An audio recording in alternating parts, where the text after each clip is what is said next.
Hello guys, this is your favorite Wiggly Willy, and this is Path of Exile. We're in Act 5.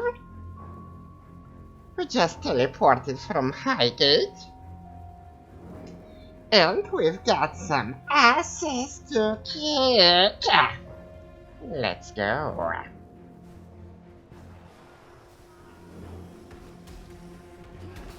Oh, we're in the middle of a rebellion.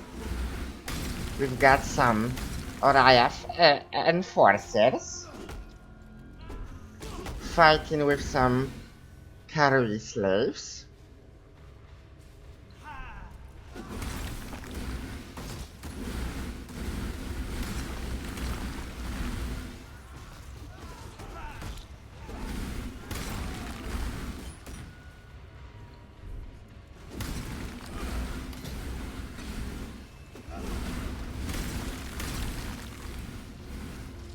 As it usually is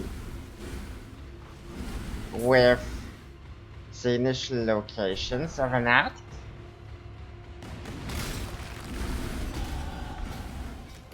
We need to find a new camp.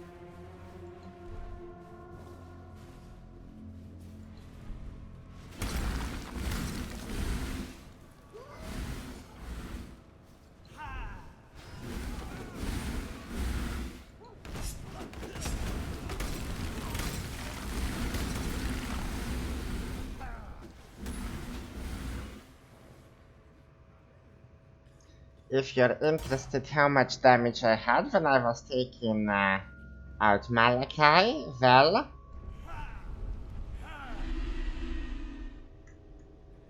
it's like 3,800. We have to multiply that by 3, so it's 9, it's 11. Well, it's a bit lower than... Okay, it's between 11 and 12,000.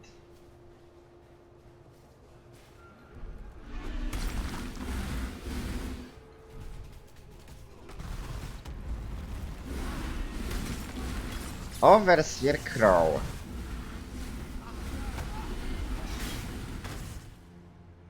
Done. Oh, a ladder. Not suspicious at all.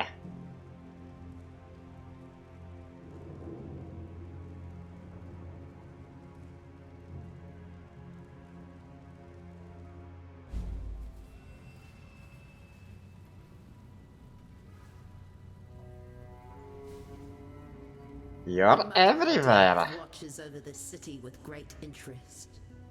You have joined us just in time.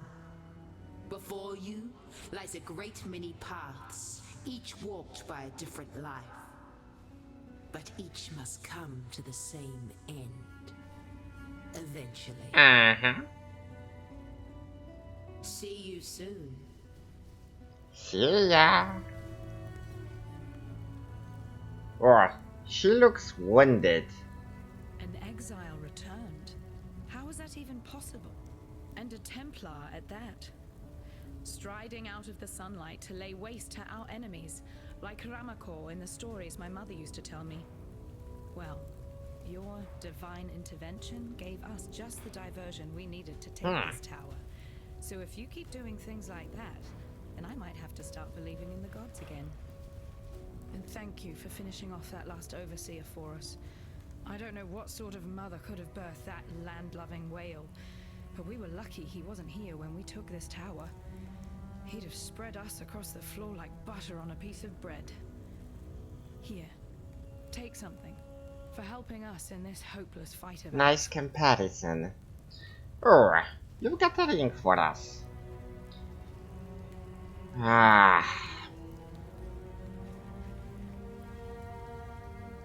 Well, what do we actually need?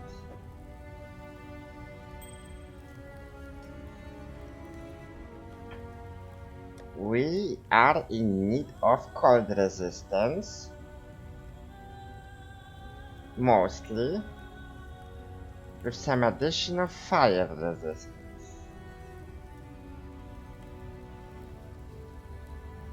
Cold. And fire.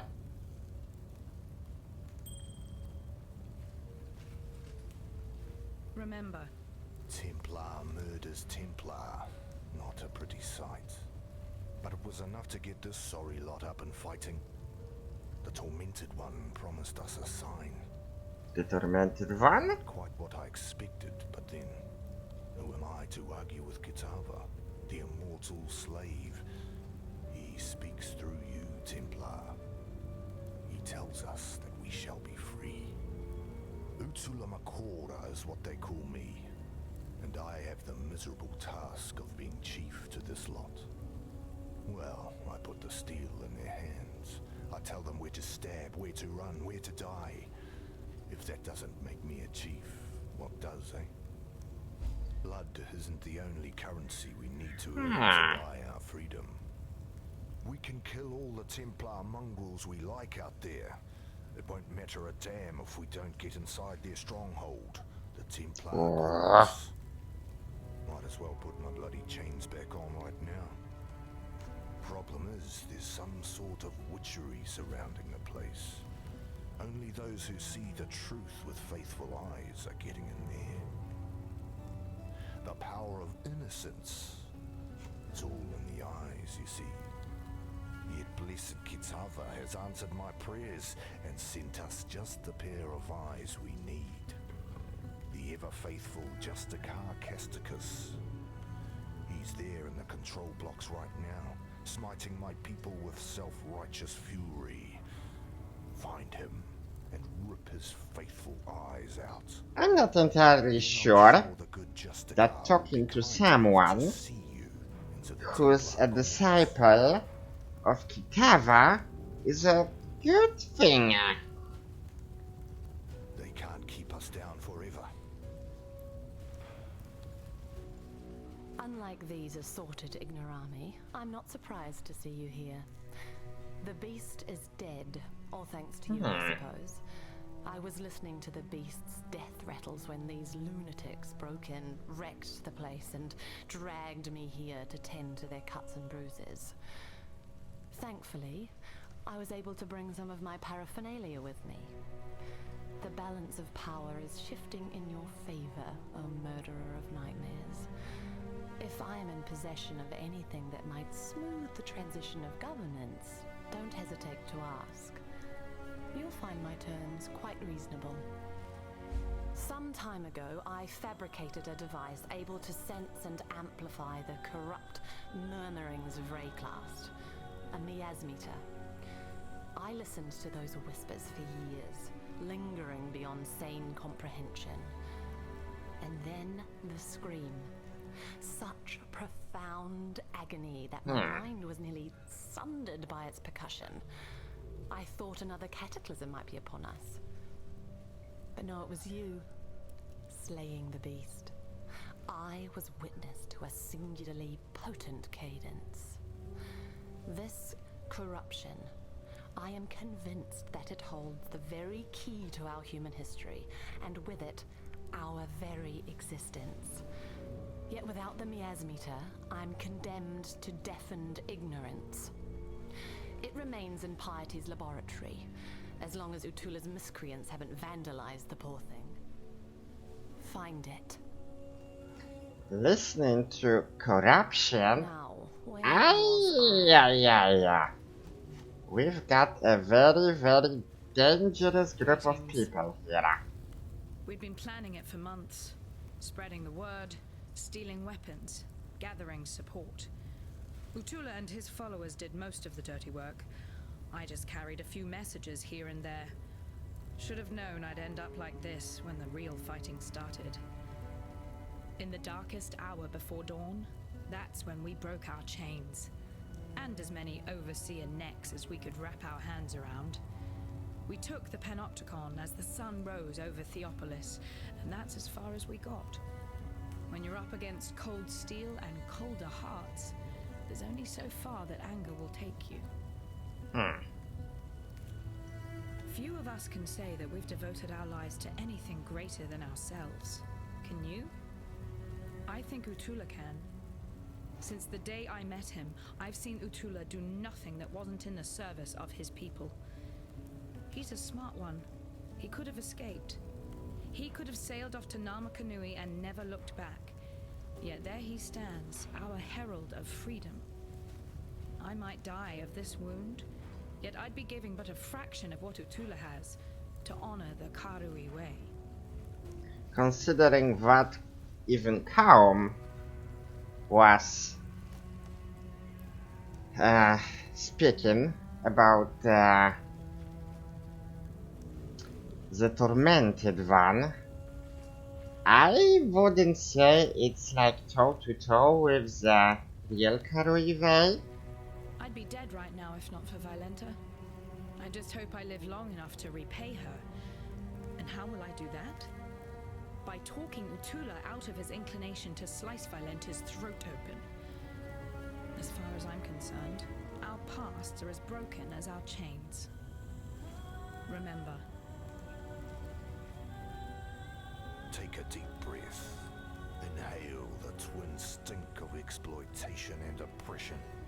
Yes, these pens and cells have been our home away from home since the first Karui were brought here by Marseus Lionai, their great hero of the Empire. One of the best slavers they ever had. Not that he was the only one. Captain Sigmund Fairgraves funded many an expedition off the whipped backs of Karui children. High Templar Dominus was only the latest in a long line of men to grow rich by trading in misery. Oriathan wealth was built on Karui poverty. Couple of 100 years of slavery. By Karui blood. Not nice. Lani's a pretty tough girl for a half-blood. Her mother was Karui, but her father, a lord with a nose for island flowers. Despite that Oriathan stain in her blood, Lani risked her life time and time again, slipping us the information that she bore between the lords and ladies of Theopolis. Honestly, couldn't have put the pieces of this uprising together without her. And she's a fighter. Struck down 2 overseers before a third managed to put that scratch on her. Don't worry, it won't slow her down for long. Lani.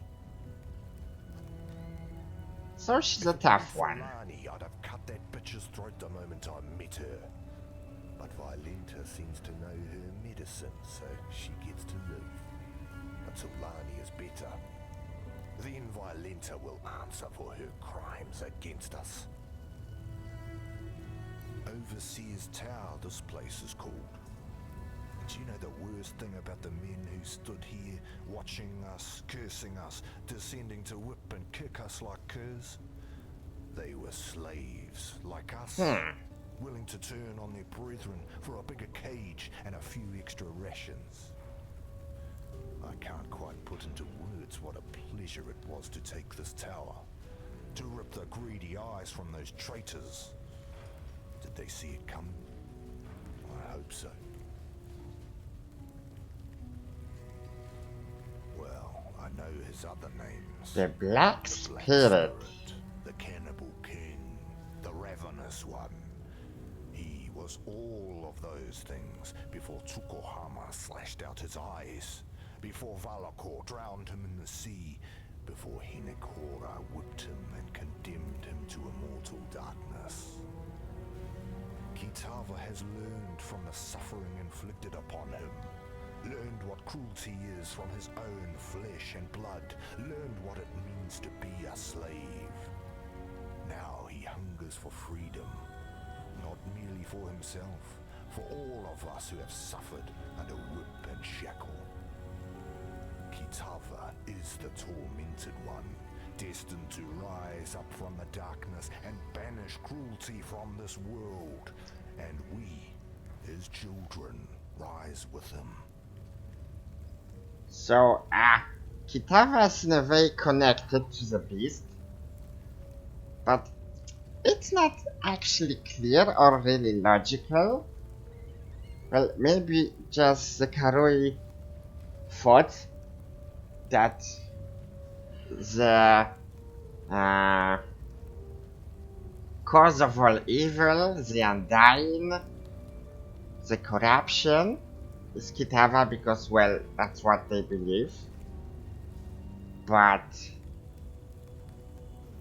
in some way it was connected with the cataclysm and the fact that Malachi was using the beast, or maybe the beast was, you know, doing all that stuff, but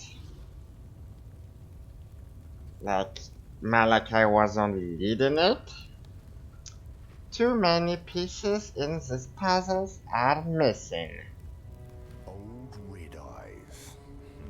He's been quiet for a long time, just like Kitava and Tsukuhama, all of the old gods.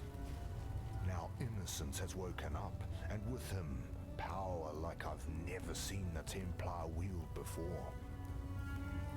It's alright though. We slaves, we've got our own god looking out for us now. I can see him in the eyes of my brothers and sisters, smell him in the blood we've spilled, hear his call in the screams of the fallen. I don't rightly know where the gods have been or what's brought them crawling back, nor do I really care.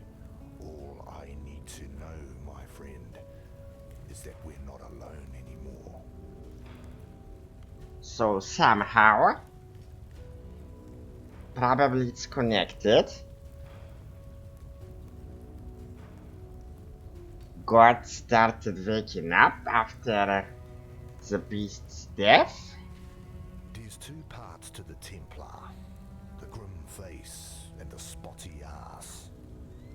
Out front you've got the Templar courts, usually the last place our Hatungos see if they're stupid enough to preach their craft within a Templar's hearing. Oriath's woodmongers must do a roaring trade with that place. When the wind blows right, you can even smell the aroma of barbecue blasphemer from here. The arse end, that's the Chamber of Innocence. It's where the real earnest believing gets done. Where the young Templar go to pay their respects to God Almighty and get the good sense baptized out of their heads. I've not seen the inside of the chamber myself, but you can feel it from over a block away. Like there's an eye in your gut, peering through your insides, looking for even the tiniest stain of sin. I tell you, sane people go in one end of that place, ash and apostles come out the other. Watch yourself in there. I will.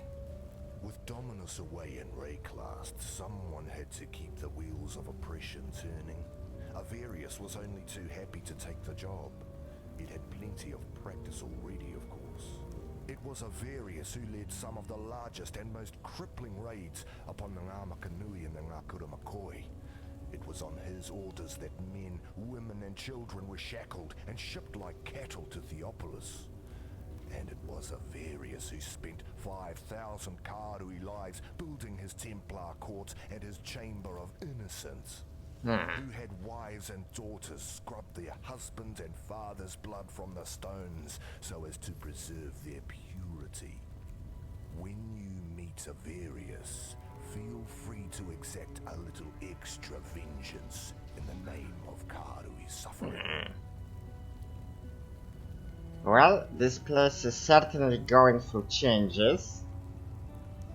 And, well, death of a being as strong and ferocious as the beast, must have had a very large impact.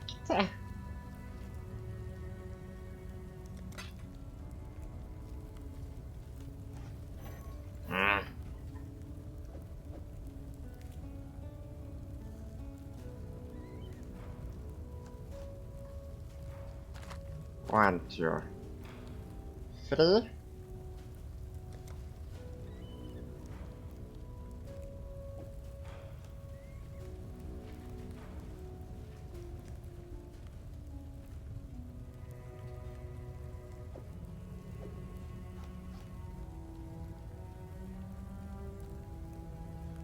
Freedom comes to those who fight.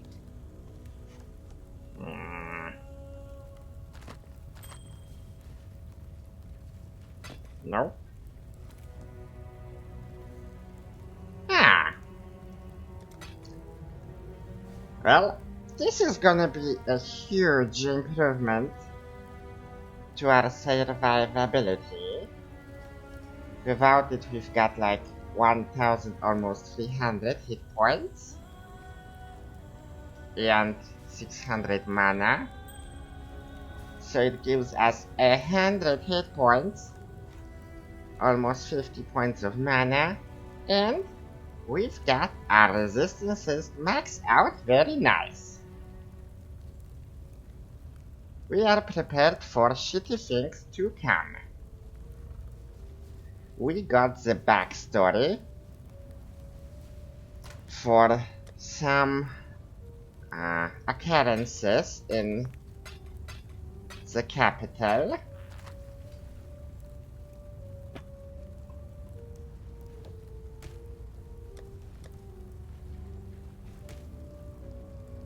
Let's go to the control blocks. One side quest and a main quest.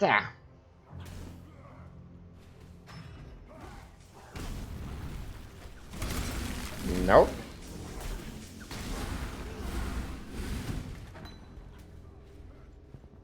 Lightning strike. You see, the game is throwing at us Judas Priest songs.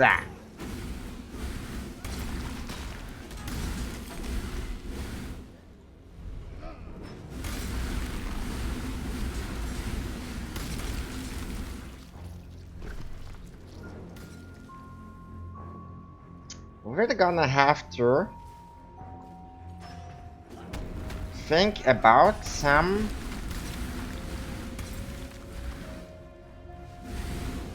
potion improvements.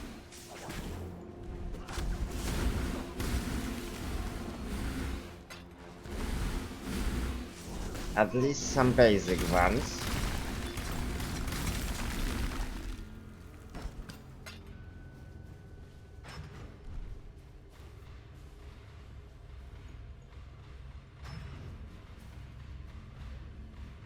Oh, I haven't seen you in a while.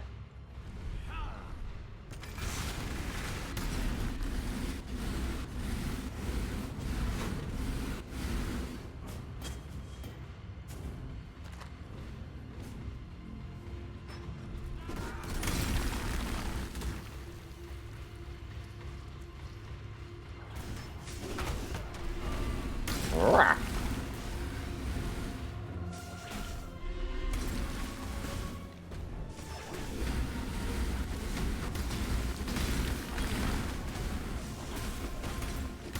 That's probably the item we need to bring to our Dr. Corruptor lady.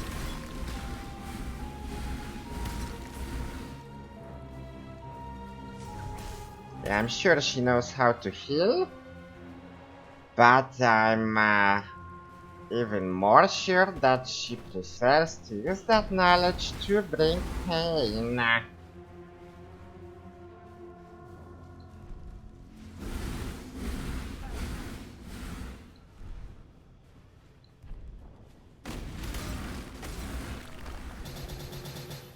poor.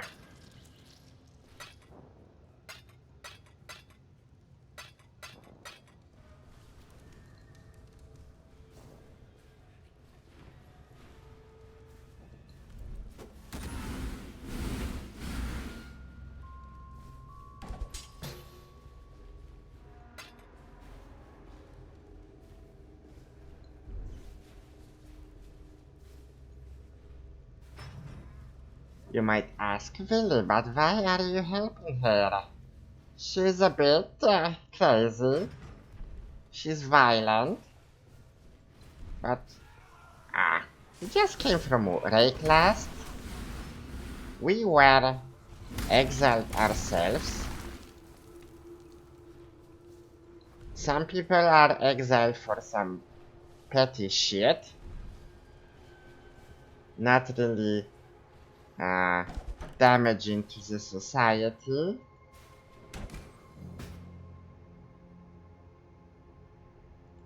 Some did really terrible shit,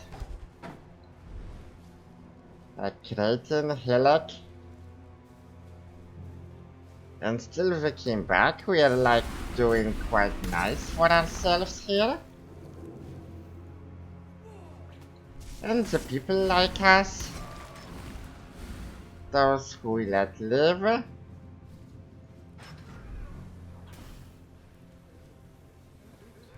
If she helped some people, maybe, just maybe, she's gonna change a bit.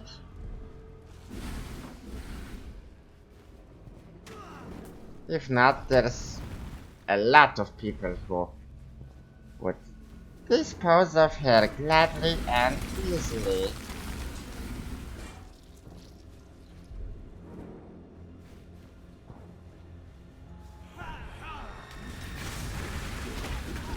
Whoa.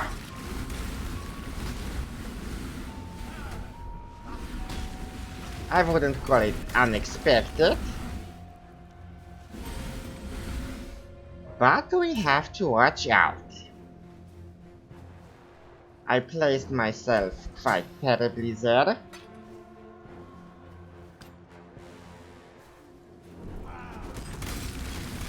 I didn't really concentrate on moving out fast enough, and well, as you know, we didn't improve our defenses in a while now.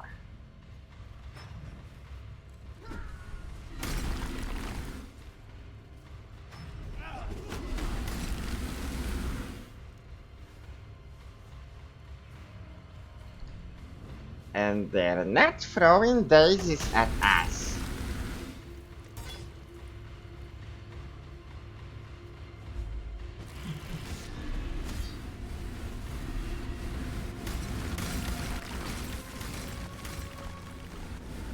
I'm a bit curious what he was doing. Like why he wasn't moving.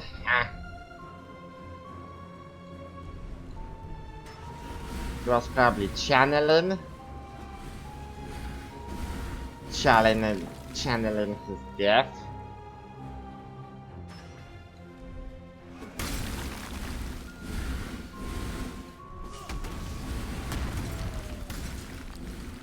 Here we see the door.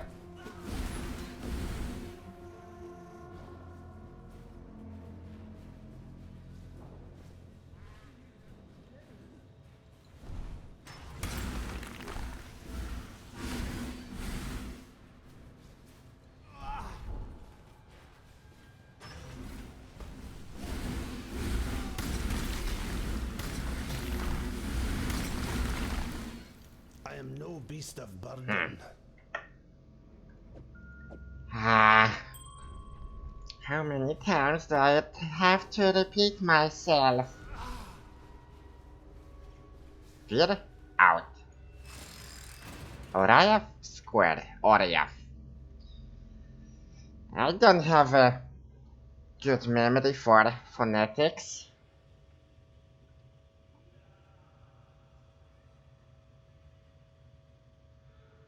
Mr. Ice won't argue with this statement.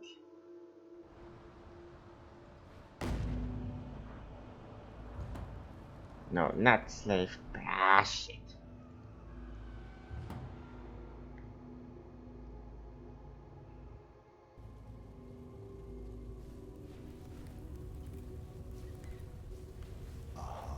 Uh-huh.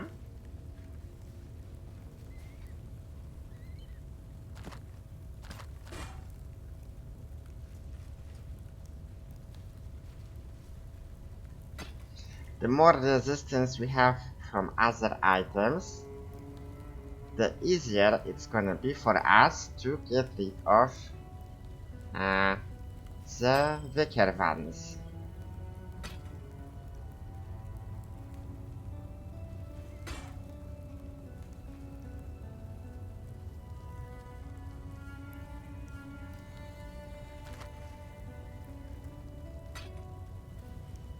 Stun recovery my ass.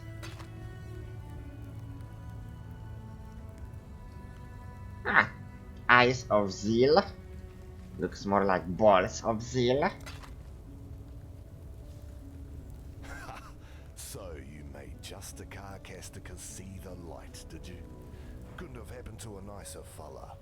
Yet now I've an even more charming chap for you to make the acquaintance of. He's over at the Chamber of Innocence, beyond the Templar Court, and I bet he's just dying to meet you. Oh, he's gonna be dying, alright? Furious I'm talking about. Although he's so filled to the eyeballs with innocence that it's hard to tell where the man ends and the god begins these days. Well, that's good news for us. Kill the man, and you kill the god. And what are the Templar without their god? So, Lambs is in a Innocence actually in Templar Varius? slaughter. Thank you. By killing Casticus, you've given us a fighting chance. And about his Casticus. eyes, I'm sorry you had to do that. Yet although Utula's solution might seem brutal, I've seen Karui men blinded with a hot poker, simply for looking a fraction too long at an Oriathan lady. Yes, this is war. And just a little revenge, too. Take something. A token of our thanks. Ooh.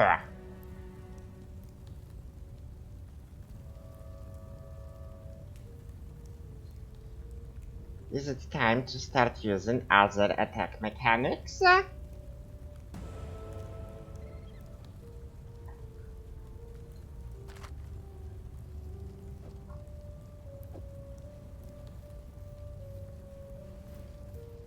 I simply can't express how wondrous it is to see you. What? No, not you, Exile. Ah, we've got another The Fairgraves Alligator. here. The hope of humanity lies in this beautiful device and the precious knowledge it shall divulge. Far more useful than an accidental hulk of meat and instinct like yourself.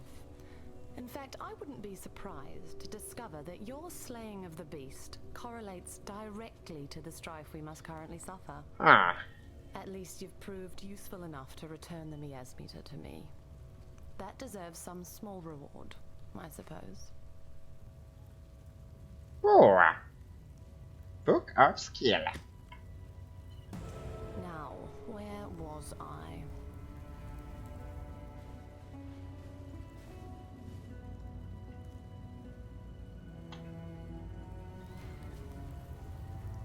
So, let's get rid of the essences. Let's get rid of the currencies.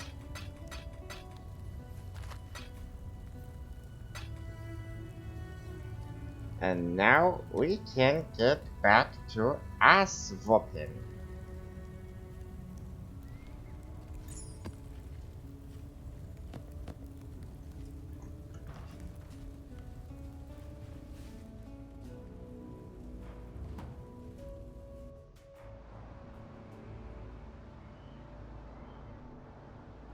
Seems a bit too straightforward, huh?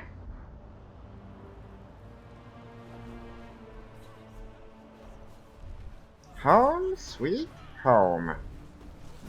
Ooh. We're even shooting at civilians. Templar my ass. And we're supporting Karui rebels. Frightened citizens. Slaughtered.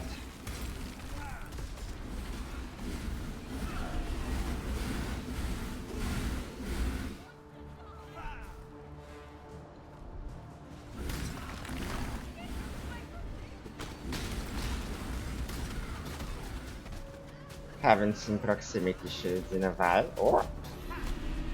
Currency, I heard you.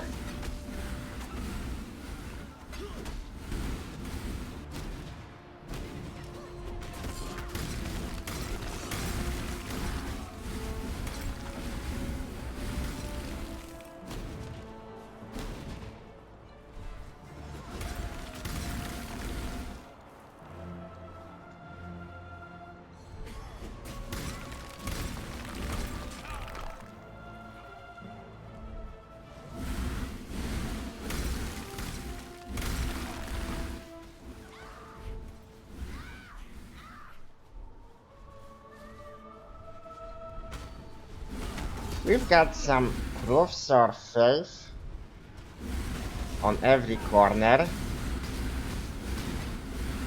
That's a bit scary considering what horrible things are done in the name of the faith here.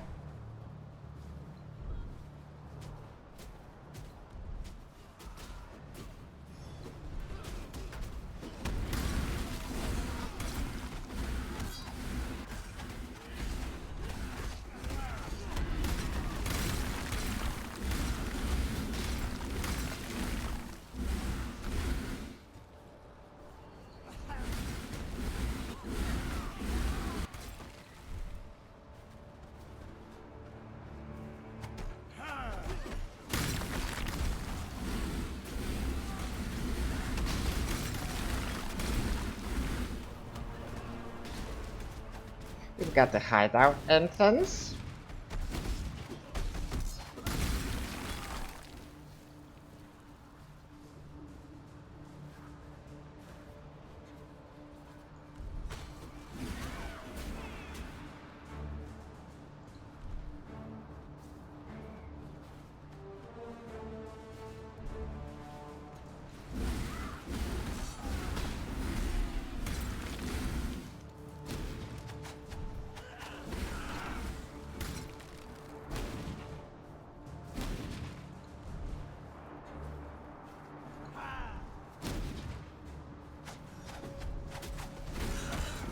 Oh, we've got a matriarch here.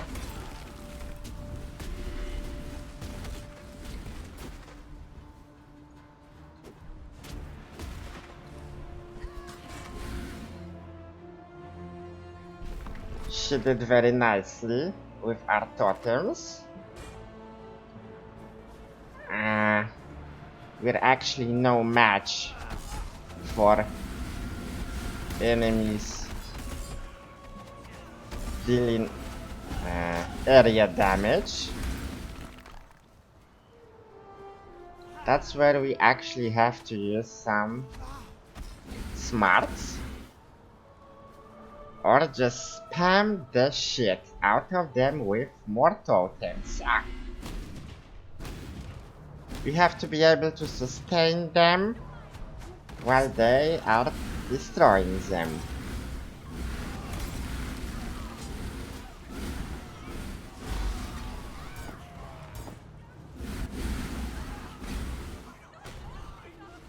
You don't wanna die? Yeah. Shit happens.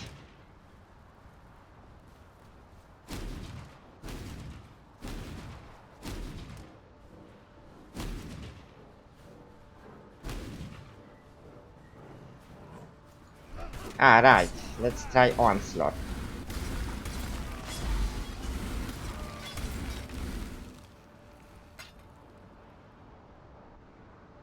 What does Onslaught do? It increases our damage, it decreases our speed due to the other buff.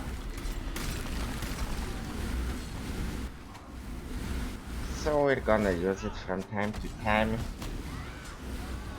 because it's also charging fast. Of course, for most of the time I'm gonna forget about this.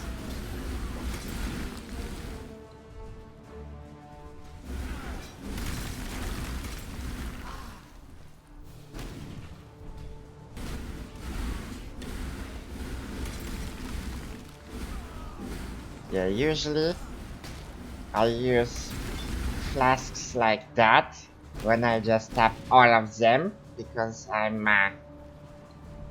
almost dying.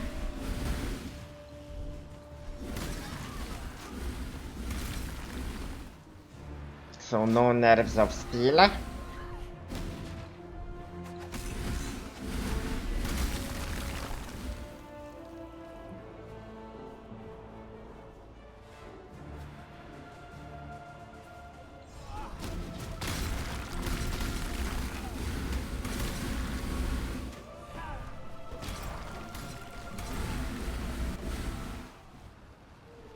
Yeah, 20 stacks. That's 6% per stack. Damage doubled.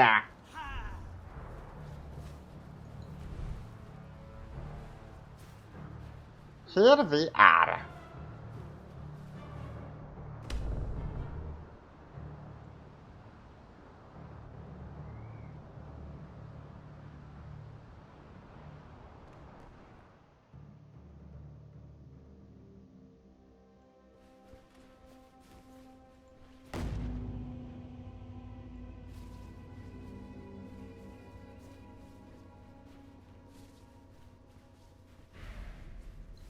Quiet like in a Lunaris temple.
They don't stand a chance.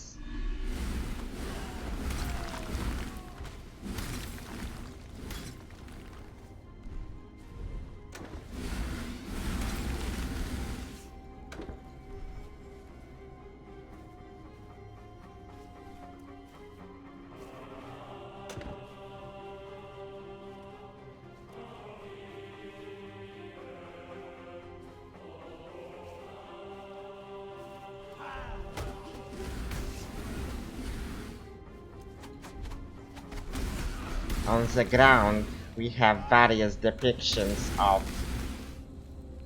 innocence.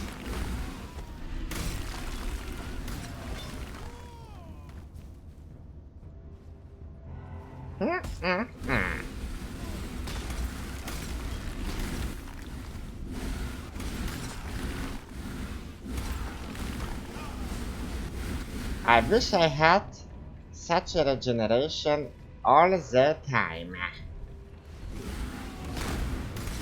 But it would be too easy.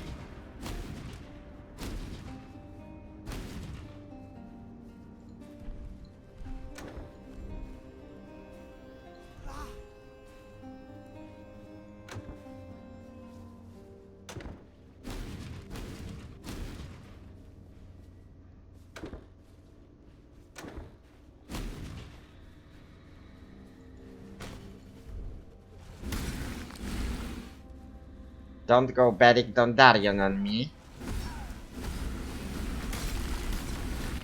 Throwing the swords just like that.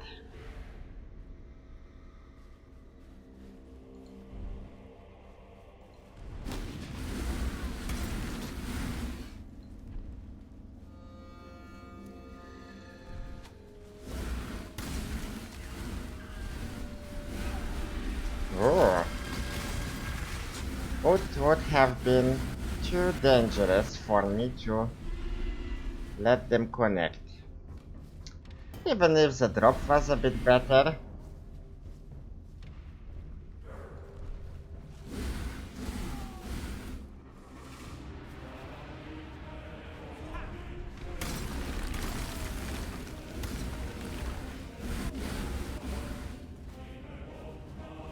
I managed to die even from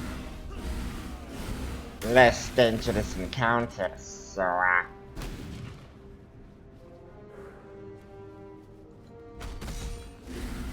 no reason to push our luck.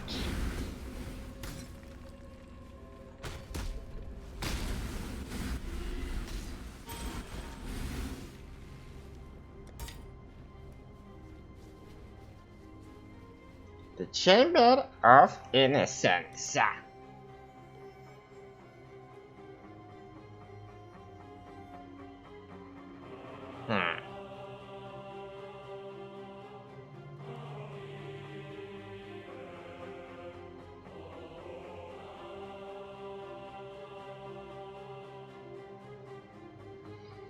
We need to get... where was it? Maximum life. We need to get here.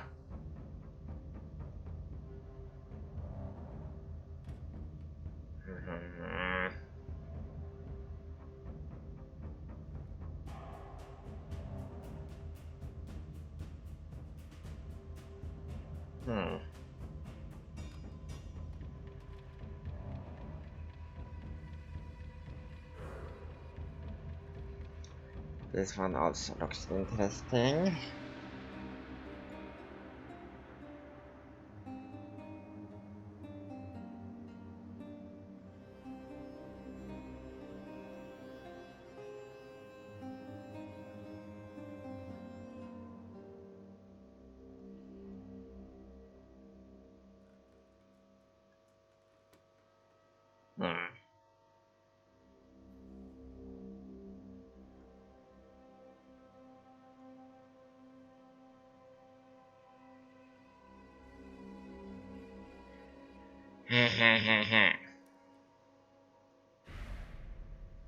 Well, if I start refunding later, I won't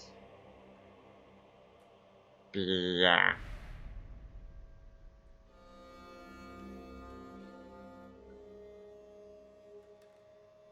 needing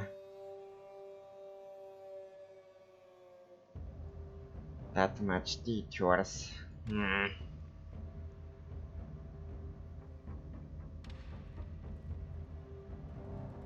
So it's like here, here. Okay.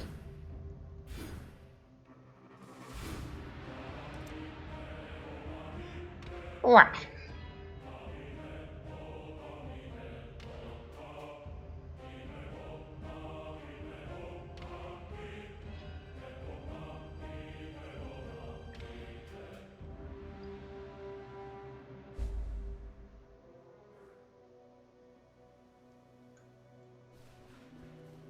No fancy talking, so you were so talkative when we were going through the mines.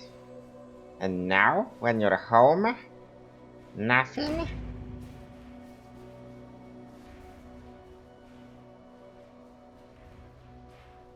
Nothing at all?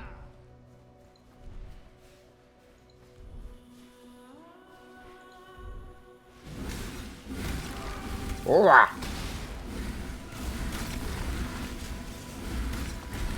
Well, at least we've got some lore here. Stained glass windows. Innocence lived with an honest and pure heart, never straying from his mother's word. Sin filled his heart with lies and indulgence, and deafened his ears to his mother's pleas. Okay, so we have a new entity introduced, and its name is Sin. Okay, So this is where it actually starts. On that day, two were born of their mother's womb, innocence, with eyes of burning red, with sin with eyes of clearest blue. Okay. That's something uncommon. And okay, innocence was like swallowing everything his mother told him, and sin was, you know how sin works. So we've got two entities, God entities,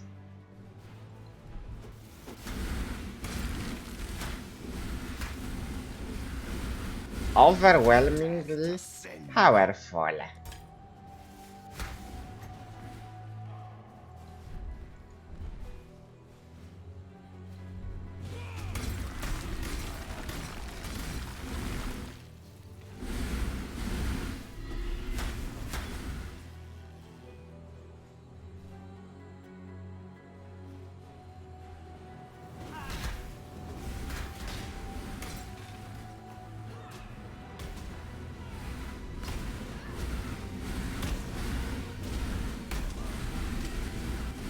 Over. Fun, fun, fun.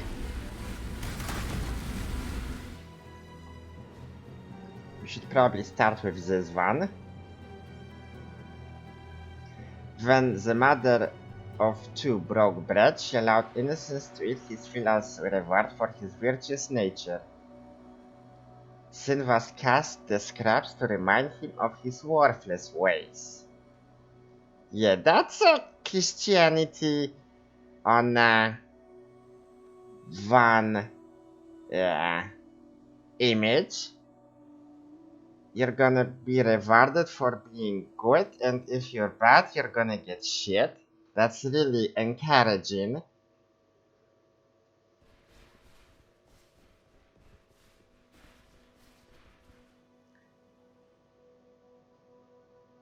The village gathered to watch Sin become ash and breathed deeply of the smoke that poured from his screaming mouth. Sin filled their lungs, their minds, and their hearts. Oh. So at one point, Sin was destroyed, and then he spread to the people.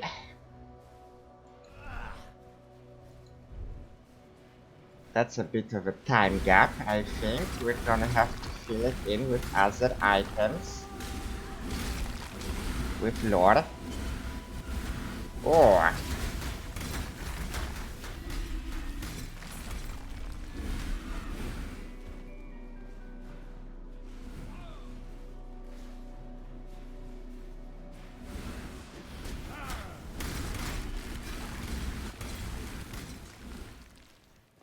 Yeah, the corners. We have problems with clearing corners. That's why I miss playing with Arc a bit. It was very idiot oriented, and that's why I liked it.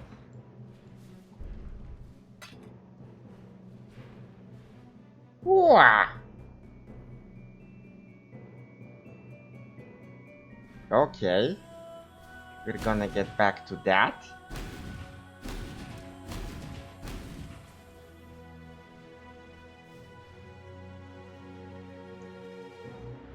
Innocence watched sin take root in the bodies of men and women and children. He witnessed them turn on each other, first with words, then with fists. Friends and kin embrace in mortal struggles, their skin weaving with skin, flesh bonding with flesh, bone entwining with bone, until the village had become one reigning giant forge of strife and hatred. So, sin's corruption is basically what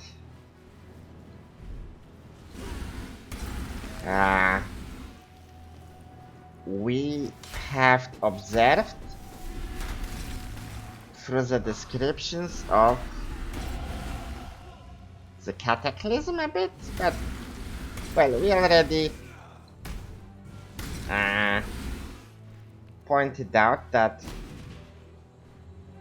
history is making circles.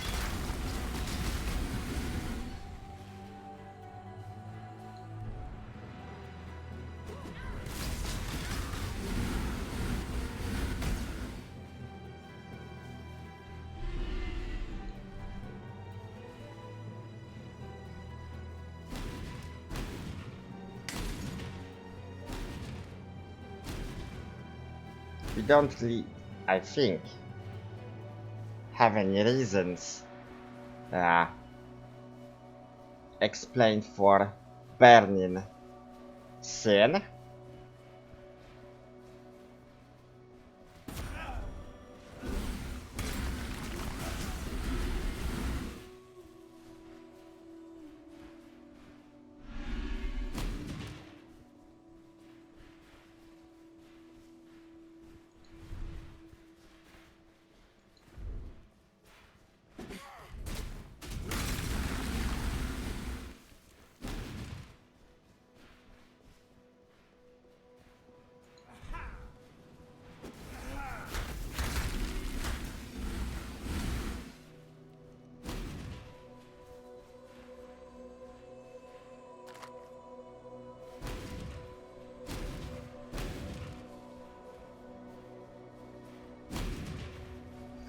Okay, Triumph of Innocence. So as you can see, it was, as I mentioned, Innocence placed all those images on the floor, and it's killing something. It's horned.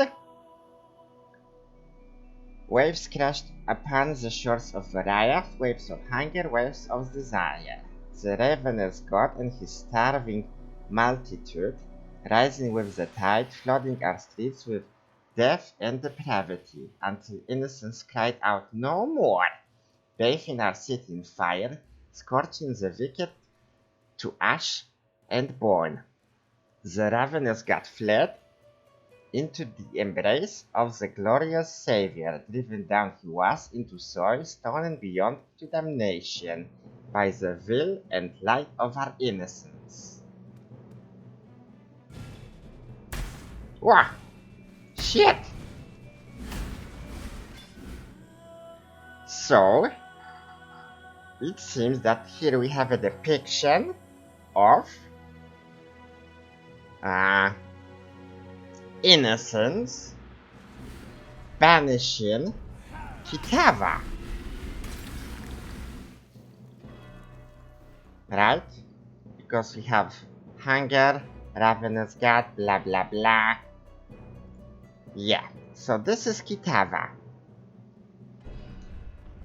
Kitava, as mentioned by the guy in the Overseas Tower, was once banished and also scarred by the gods from the Karoi pantheon. He somehow returned and he was banished by Innocence himself. So Innocence and Sin are greater beings than the other gods.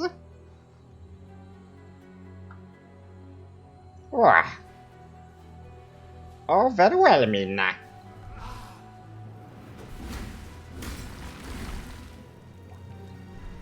First we were just meddling with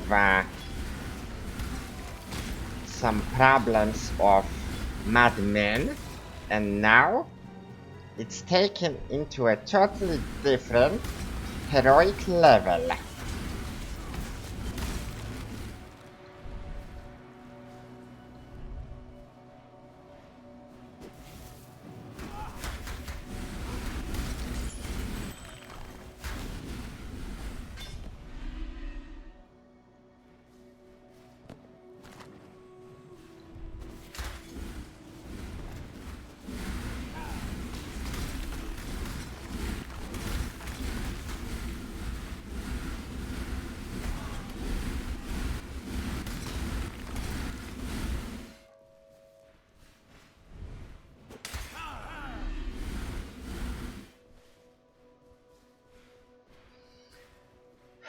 What now? Okay, they are younger now.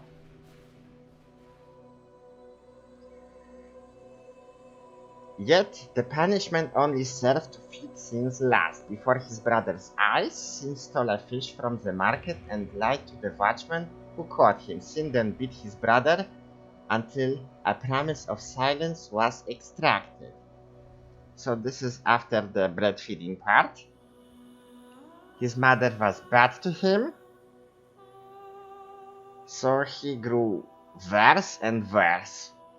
And he started, you know, doing bad things to his bro. As this titan of sin rose to its many feet, Innocence knew that the village was lost. With an anguished cry, he committed it to flame. As town and titan burned, the sky turned dark with the ash of sin. There, amongst the raging ruins of his home, Innocence swore an oath.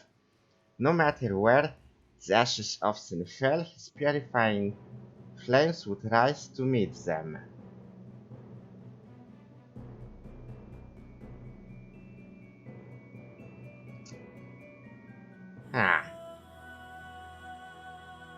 So, like, when we're killing all the corrupted monsters, like the cannibals, on the beaches of Rayclast, and you saw that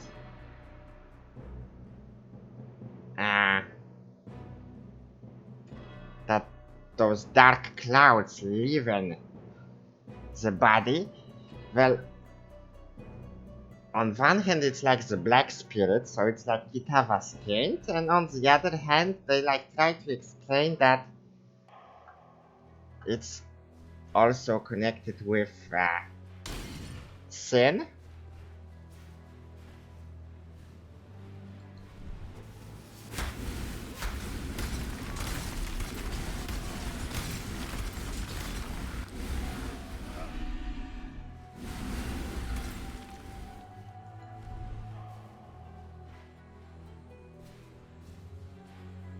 No images here.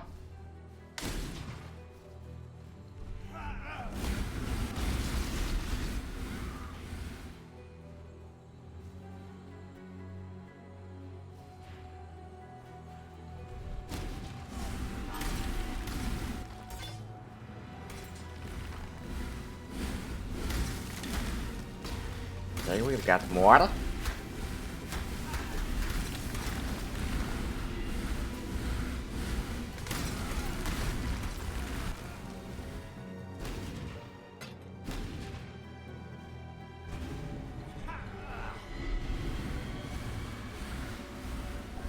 Yeah, begone with your petty curses. Innocence could not keep a promise made in fear. He bore witness and testimony to the mother of truth. And it was decided between mother and son that sin was beyond rule and redemption, that only purification could cleanse his burgeoning corruption.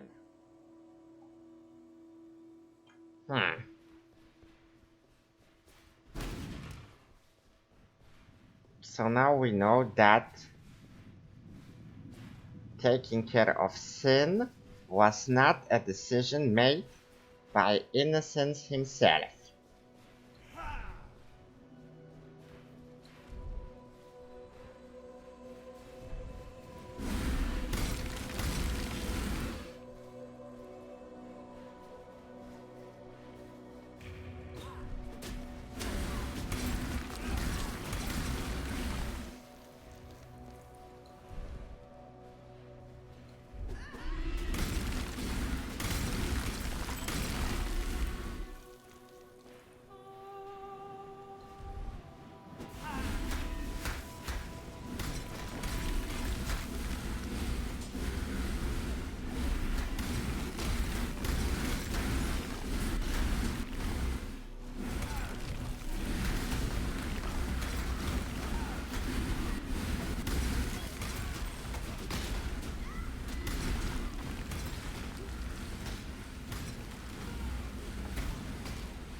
So that's where shit goes real. And we need to be ready for that encounter. And to be ready, we need to make sure that we are up to date with all the lore.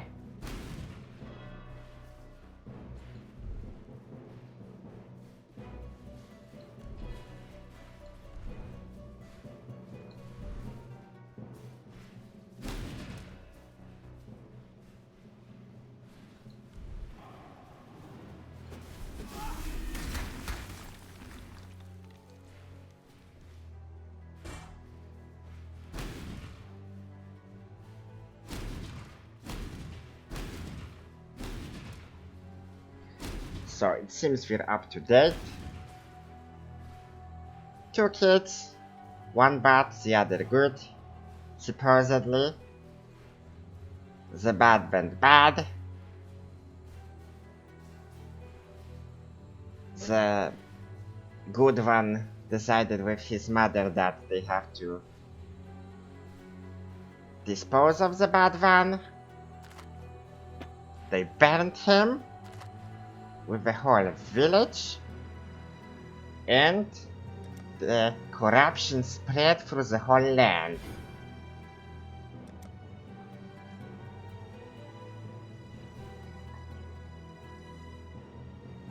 Wah.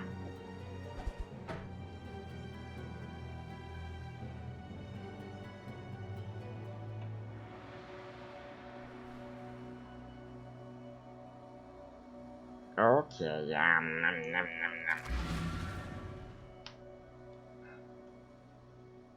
nom. Yeah, but we've got that only on images. Wah, a lot of topics. Yes. What is the truth? Maybe that is the truth, but you know, history is written by winners, and When I was a courier for my father's house, I that's crossed not Cathedral always Square 100 true. times in a day. On the fairest days, that square would be filled to bursting with Oriath's highborn, come to bask in the sun and each other's glowing nobility. It was a pretty sight, depending on where you stood. Okay, level 50.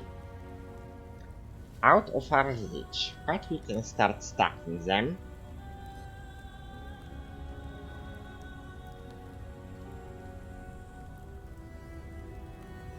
They heal less, but faster.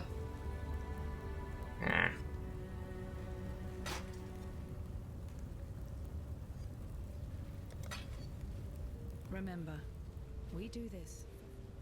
I gave Piety everything. Devoted my life to her work. What did that thankless bitch do for me in return? Left me here to polish her beakers while she pursued glory in Rayclast. Oh. You killed her, did you? Likely as not, you'd have killed me too had I been there.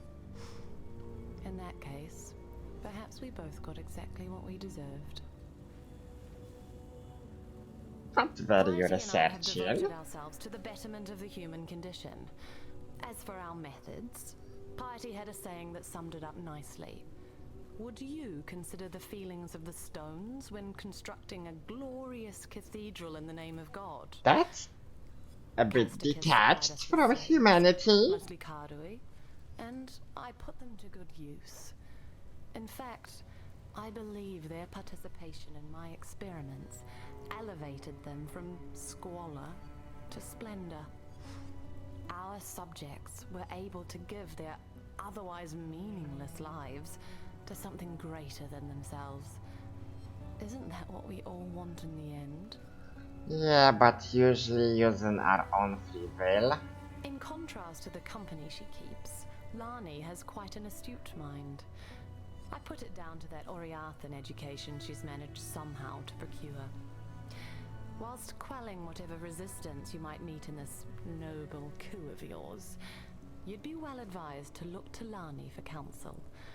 She'd make the finest of advisors. Second only to myself, of course. Utula might appear to conduct himself with honesty and honor, yet has all the telltale signs of a desperate man born of desperate times. As the cornered animal will bite and claw, the cornered man will lie, steal, and murder in the name of survival. It's understandable, and deadly if underestimated. I can't really fault Justicar Casticus, a man committed heart and soul to upholding the law. Of course, law isn't the same thing as justice, and men like Casticus lack the imagination necessary to make that distinction. Avarice, innocence. I'm not sure there's a great deal of difference. Around the time I heard the beast's mortal scream, the newly appointed High Templar Avarius went through something of a revelation.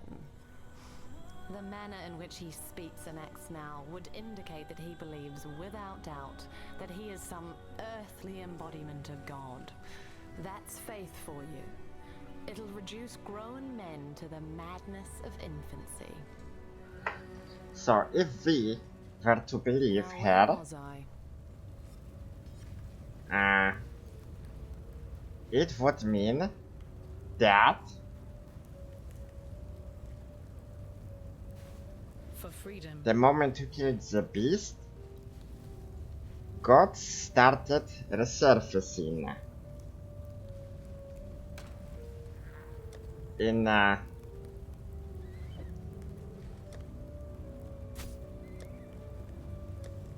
here, and well, if we have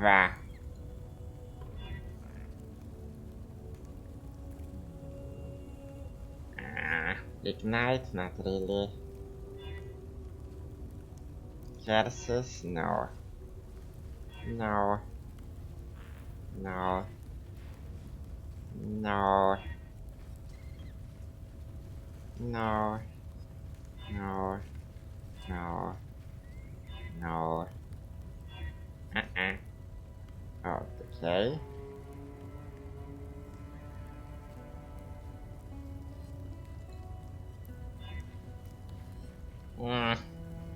It's better than nothing.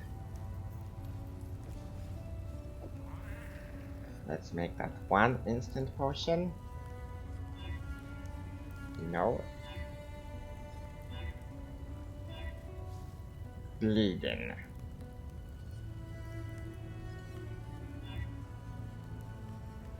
Okay. So we've got some instant healing now. We've got one potion to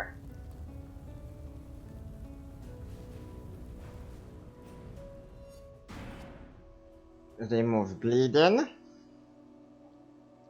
It's not gonna be that important during this encounter, but well, better be safe than sorry.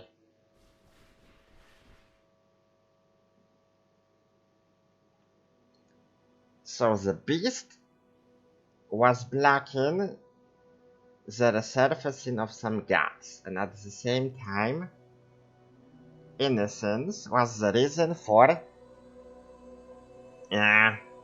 keeping Kitava out of the picture.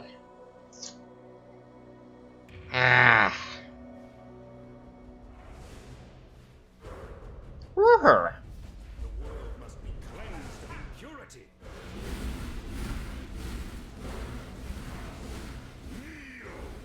Kneel before Zad.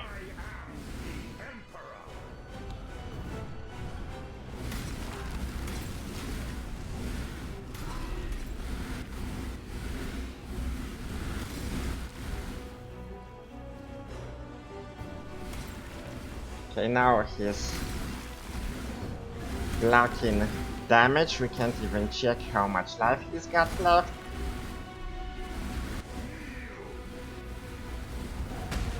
Woohoo! Woohoo! We took care of the Templar, but some bad shit is going on. Woohoo! Shit! Shit! Shit!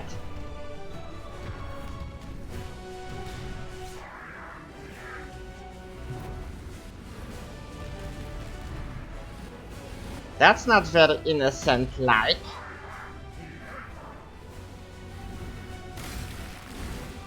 Saying stuff like that.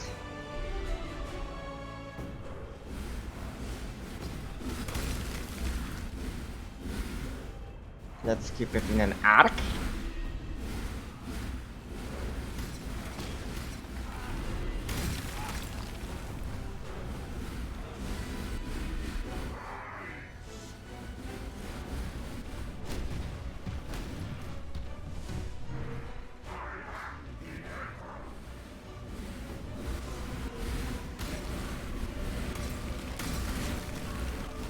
Nope.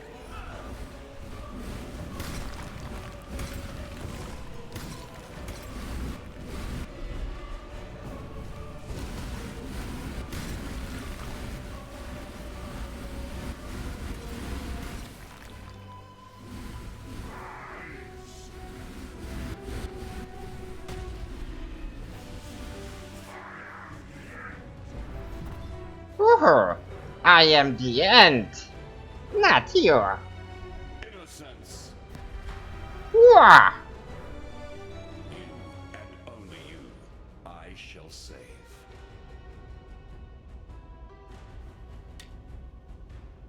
We disposed of innocence, and we have the blue-eyed boy here. I am Sin, the Forgotten One. Would that humanity could forget all of my kind. Perhaps with your help, that might still come to pass. For now, the blinding light has been dimmed, and darkness floods in to fill the void. The desperate and depraved set a feast for their lord incumbent, Kitava, the ravenous one. Oh hell! X marks the spot.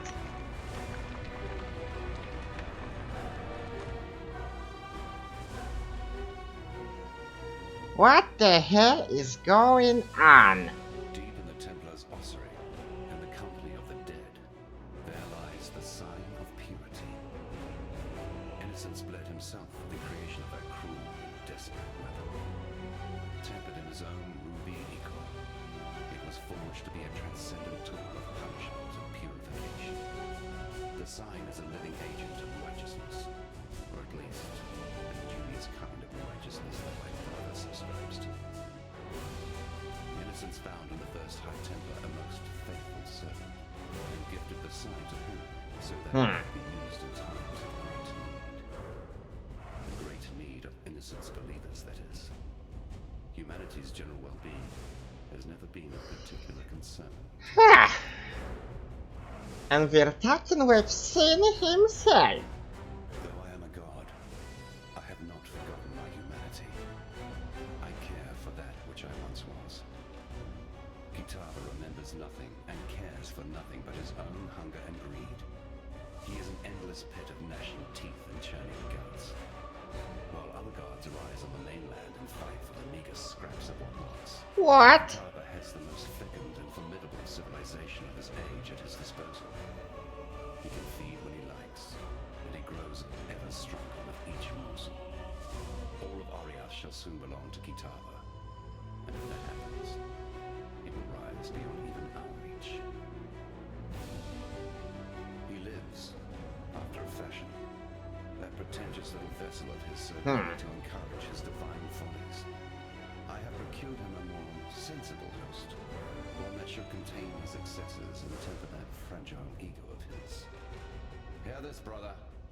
From mind of lead to heart of gold, your soul shall be bound, your wrath shall grow cold. I am Sin.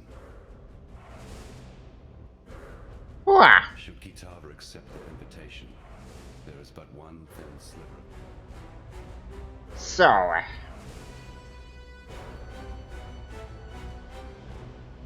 not much left of the Templar.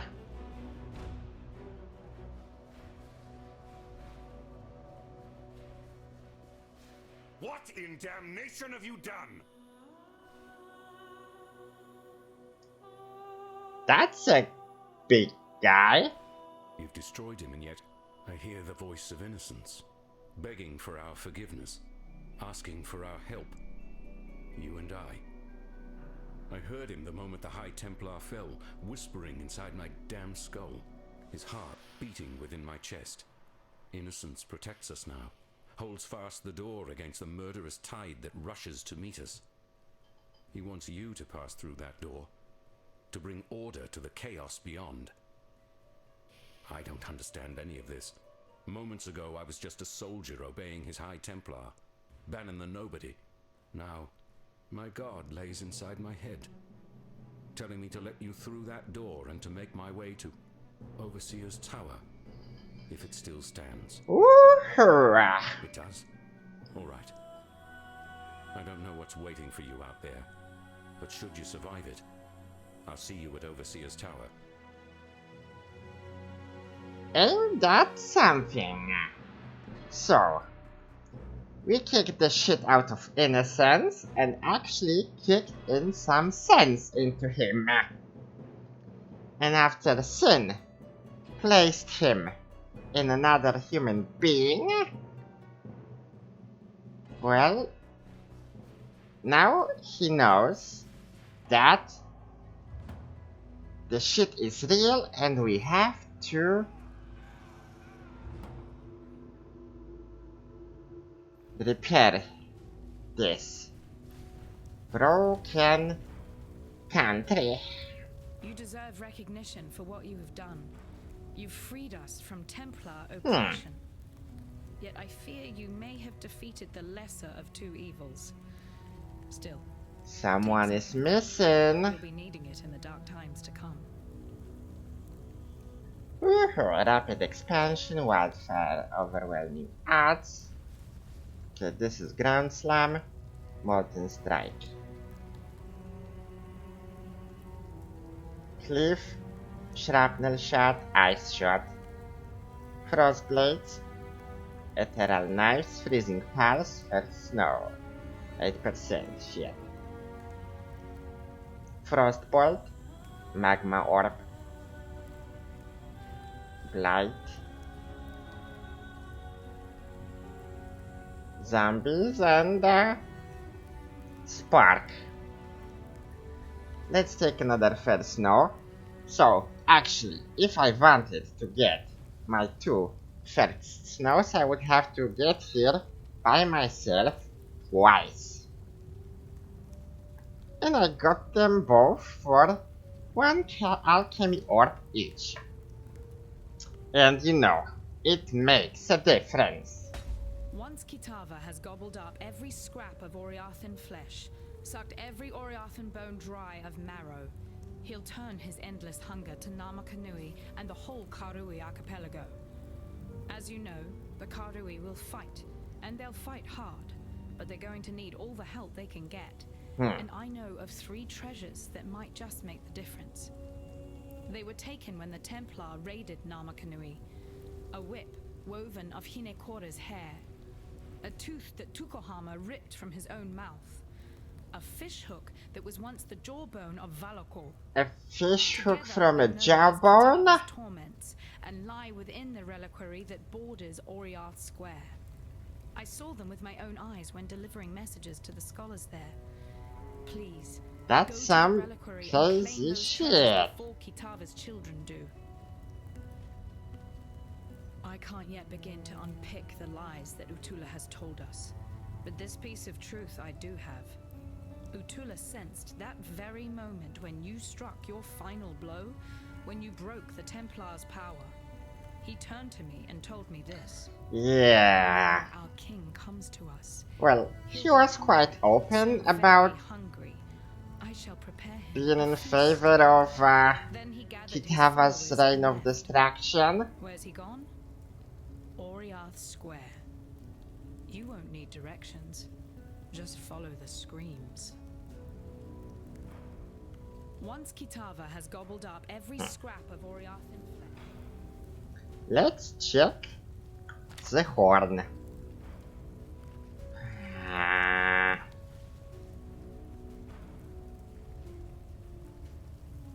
I don't have any hopes that it will be any better. Yeah. 300 less.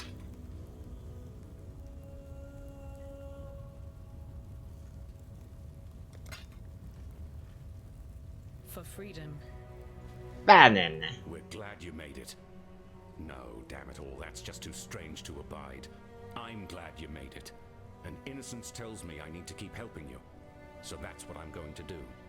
I know my way around weapons and armor, and all things Templar if you should want for further enlightenment on that subject. As for innocence, I don't know. Sometimes he makes sense, other times he's a Tough times. but he'll heal. Even innocence became corrupted. Told me a little about Utula and his cult of Kitava. Enough to know what Utula's got planned. Bring about the fall of one god so he can raise up one of his own.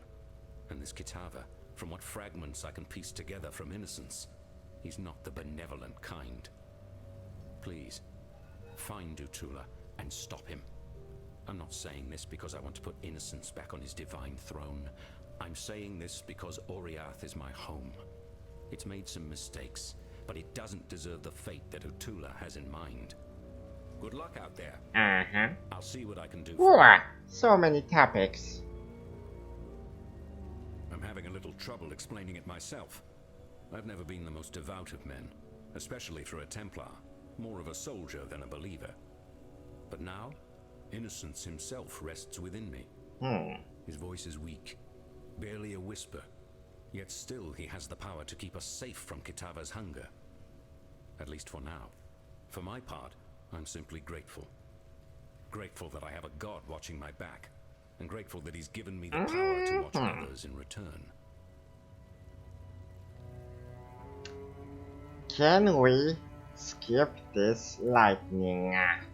For a long time Help. now, I thought my god's intentions were being twisted by his supposed servants. Did I speak up? No. The pyre would have been my only answer. I did what I was told and drew the lines of morality where I could. Now I understand the truth. It wasn't Innocence's intention being twisted. It was Innocence himself, perverted by the selfish convictions of the men and women who worshipped him. The god answers to the believer, as the believer answers to their god. So we've reset his A sign priorities. of purity. Let's see. A staff bathed in innocent blood. No. Sorry, bathed in the blood of innocence. Yes, Innocence gave a part of his divine self to the thing, and gifted it to the Templar. Now that I recall, I read a tome about it when I was a cadet. Bloody long time ago. I skipped most of the boring pages, so only remember the bit where High Templar Maxarius smote with flame the army of the faithless, with one ray of its hallowing light. The book's words, not mine. Outside of my humble flesh, the sign of purity is about all that's left of innocence. Devotion should be honored, I suppose. For centuries now, the Templar have boiled the flesh and skin from the devout, and presented the polished remains for public appreciation in the ossuary. Personally, I think it's one of the better ways to remember those who have gone before us. To touch the bones is to remember neither the legend, the legacy, nor the lies. It reminds you that those bones belong to a man or woman who was just like any other man or woman. I'd be lying if I said my hands were clean of slavery's blood. I was a soldier. I went where Dominus ordered me to go. I sailed with the expedition to Ngamakanui, killed Karui warriors, and rounded up Karui captives like every other bastard in a Templar uniform. So I don't blame Lonnie for wanting to take back her freedom, and I don't blame her for believing Utula's lies either. I certainly swallowed enough of Dominus's falsities to sicken my soul. It's what we do now that matters. I can see that Lonnie's heart is in the right place, and for once in my damned life, so is mine. To be perfectly honest with you, I don't trust her. Yeah, I've got my reasons. Piety kept her work pretty quiet, but her results were brutally clear. The people she took, the people she changed. Slaves mostly, and a few enemies of God. Enemies of bloody Dominus, more like it. I don't go in for black and white definitions of good and evil, but with piety in her ilk, I make an exception. Whatever's lurking inside Violenta, it ain't good. Not by a long shot. We've got some insight.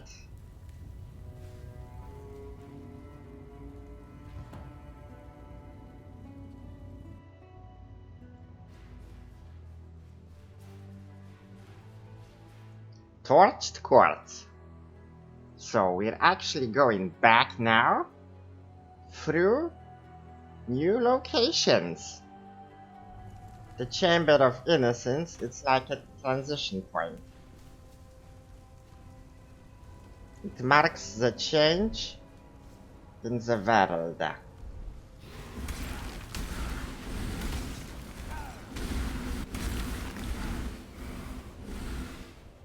And now it seems corruption overwhelms the place from each and every side. Shimmering Kitava's silo. Yeah, it figures. We killed all of the Templars. Oh, a remnant of corruption. So no wonder that nobody took care of these guys.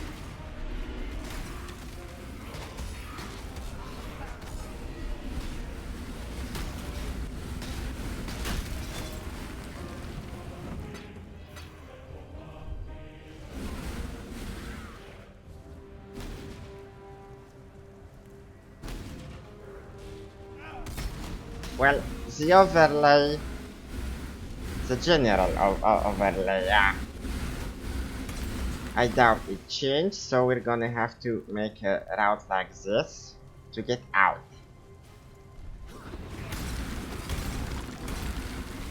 But this time, we're gonna have to make more exploring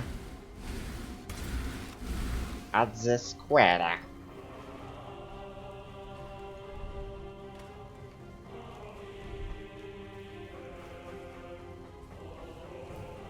For Kato, the Scholar of Light.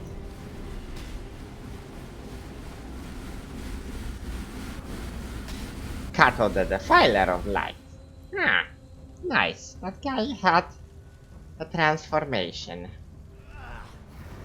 When you shed off his skin, the corruption came out.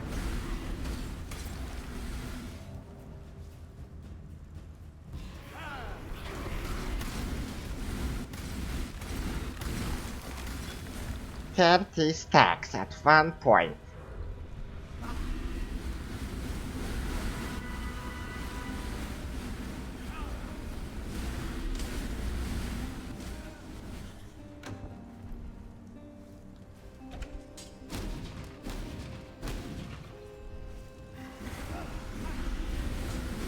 Okay, the corridor is going this way, so we're getting close to the exit.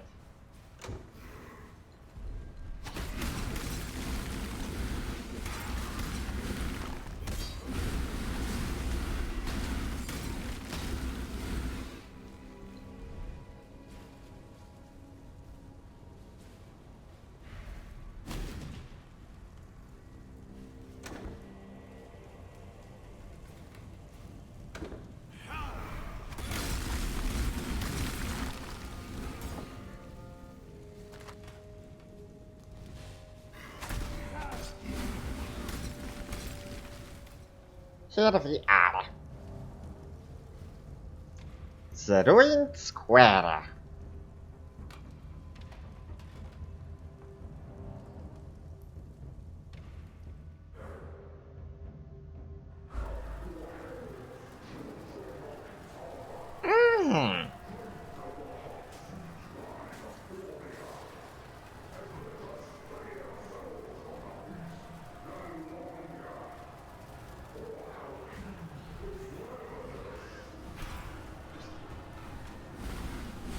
Yeah.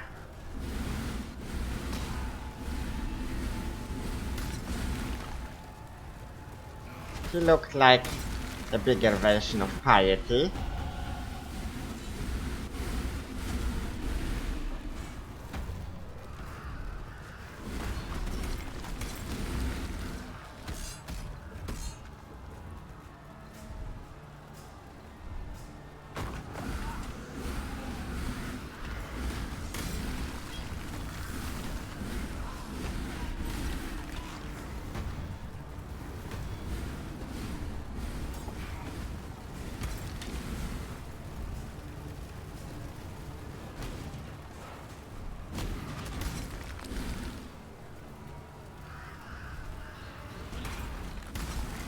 I wonder if all statues now gonna change into monsters.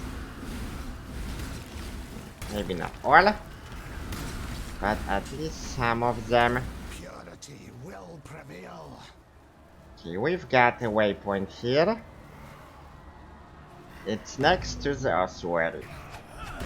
So we don't have to go there now because we can easily teleport here.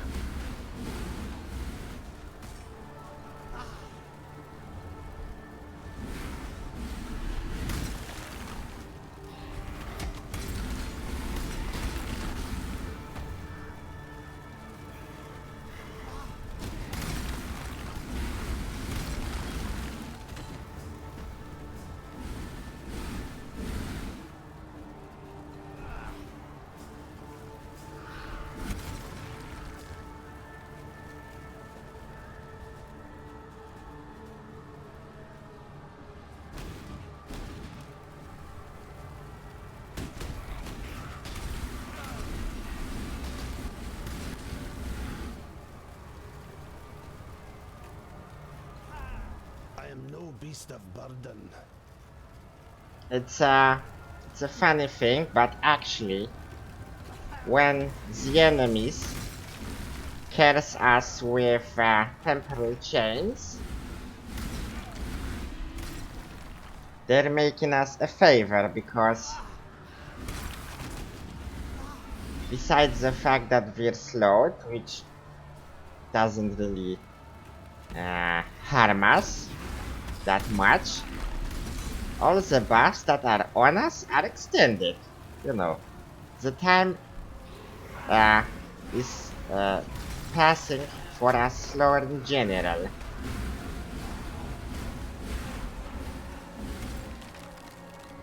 So both buffs and debuffs are longer on us, but the debuffs are not really serious, so it's a win-win situation. You think our vengeance was done, Savior? Woohoo! Oh no, it has only Ugly!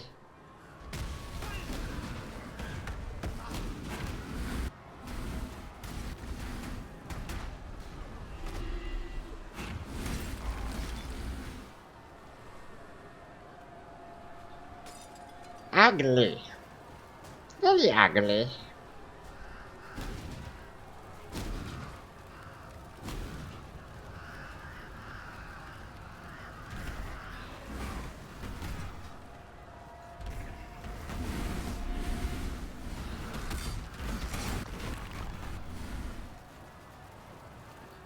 So that's one side quest.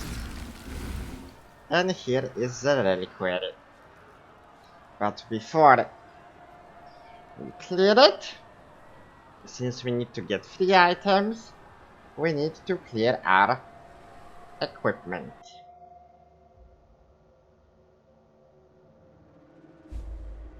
Yeah, luckily, we've got a waypoint here.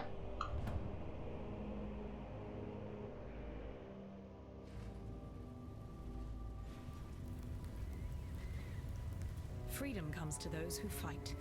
Uh-huh.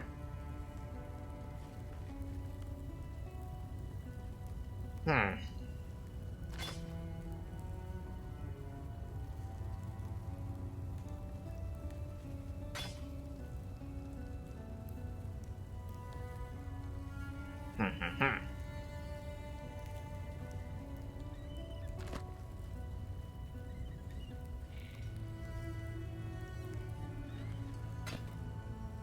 Okay, let's get rid of these for now.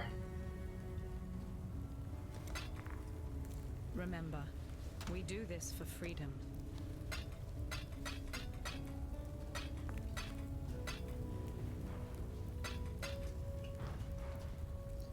Now, some talking. The High Priest is dead, yet the object of his devotion remains. There's no doubt you did all right bringing that man-turned-monster to heel, but you weren't able to stop him fishing his master out of a river of blood. Damn. Sorry. I never could get the hang of boosting morale. Didn't seem right to polish the edges off harsh facts. Probably why I never made captain. Still, I've been poking around here for a bit and have turned up Utula's stash. Quite a magpie he was. So here, help yourself. When it comes to hunting a god, I suppose every little bit helps. Assassin's haste, warlord's reach, poacher's aim.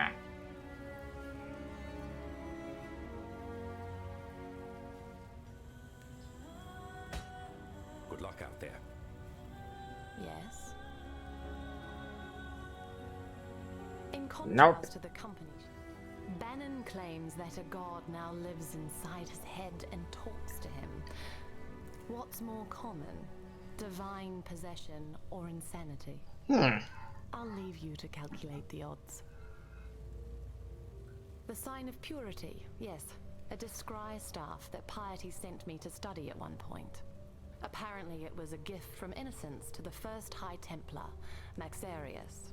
Dominus couldn't even bear to touch the thing, so he had it locked up in the ossuary. Quite reactive behavior for a man of such formidable intellect, yet now it's making a little more sense. The staff was certainly able to conduct and store energy, yet remained inert when I applied corruption to it. It must only respond to divine energy, and with corruption and divinity being diametrically opposed, it's no wonder that my experiments failed to excite the thing. Meaning, if the sign of purity is a repository for the power of innocence, Dominus could never have wielded it, being steeped as he was in the opposing power of the beast. You, though, you're a different matter entirely. People have talked about the return of the gods since the birth of Oriath.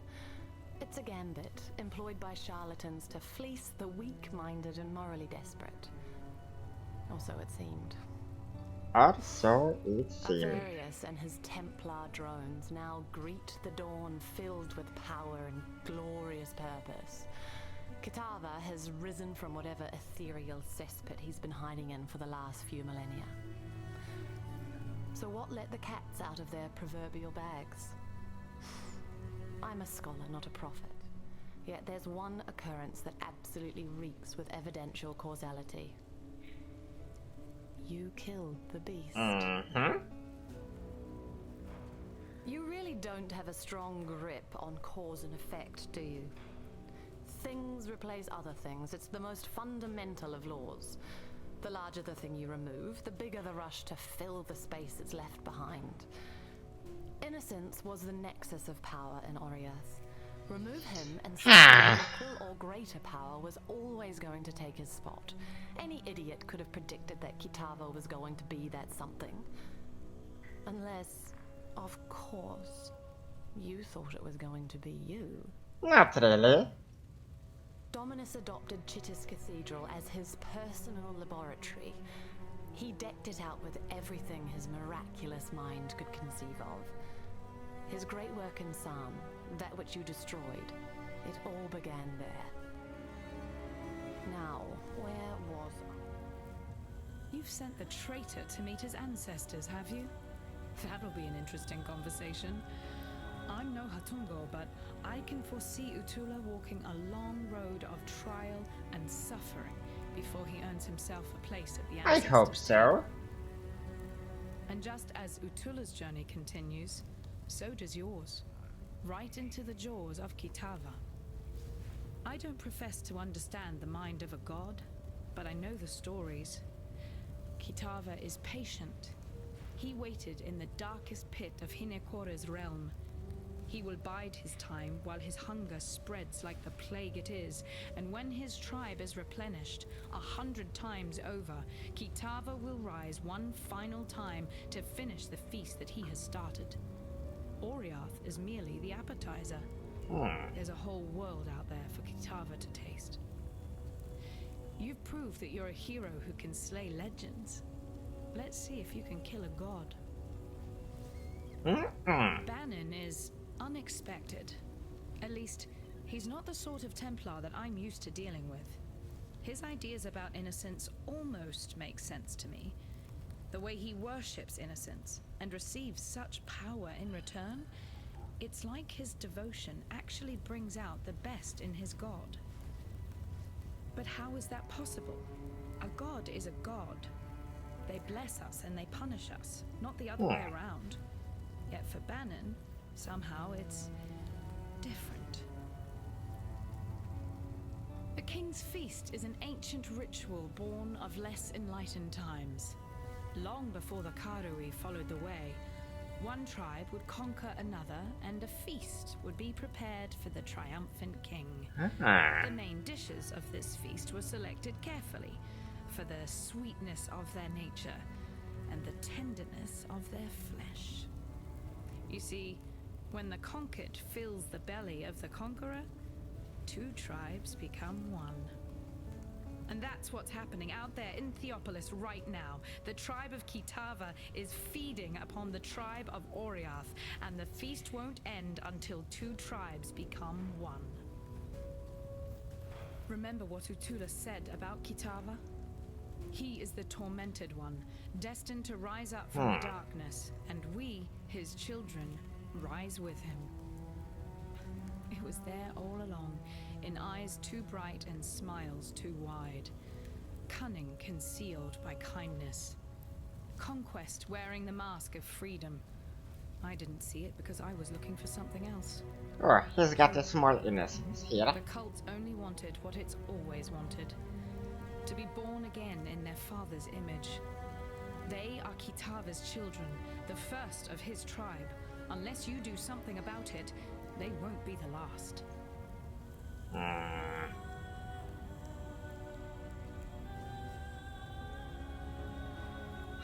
This should be enough. Remember, to store we do this for freedom. those items.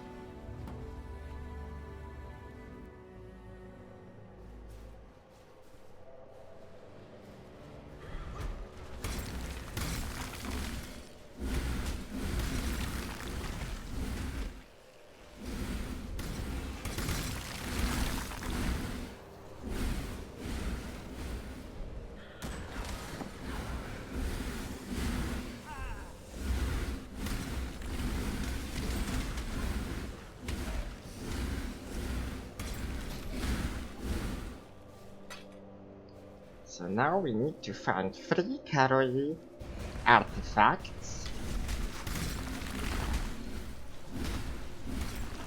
from 3 of their gods. Valako's Jaw.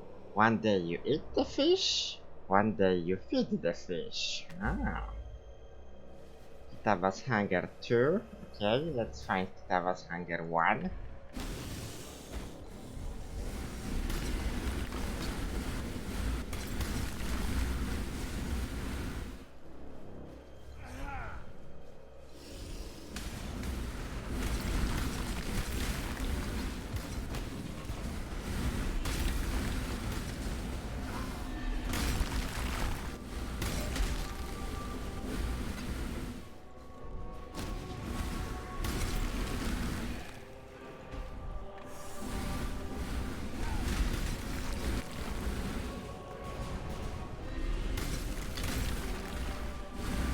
Kitava's Hunger 1.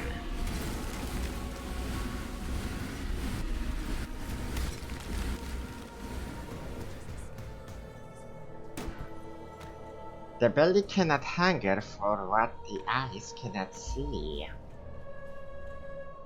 Arohongui, daughter of the moon, was preparing for a feast to celebrate Tsukuhama's return from his war on the first ones of the Ezamites. Tafor, son of the forest, asked each of the birds to sacrifice one of their kind for the feast. He gave these offerings to Arohongui, who cooked them in a great fire-stone pit. Seeing all of those plump birds cooking made Kitava very hungry, and he offered to watch them, to make sure they didn't burn while Arohongui rested during the heat of the day. Arohongui thanked Kitava for his kindness, but while she slept, Kitava ate the cooking birds, flesh, bones, gizzards and all. Upon waking, Arohongui was furious to find that Kitava had lied to her, for saying that he would watch the birds when he truly intended to eat them all up. When Tukohama arrived home in his mighty canoe, Arohongui asked him to punish Kitava for his selfish gluttony. Tukohama, our father of war, agreed and pulled the sharpest tooth from his own mouth. He then asked Arohongui and Tafor to hold Kitava fast while he cut Kitava's face with the tooth. 2 slashes that blinded Kitava and formed a bleeding cross upon his face. From that day forth, Kitava would never be able to promise to watch that which he truly intended to consume. So now we know the origin behind the cross on his face.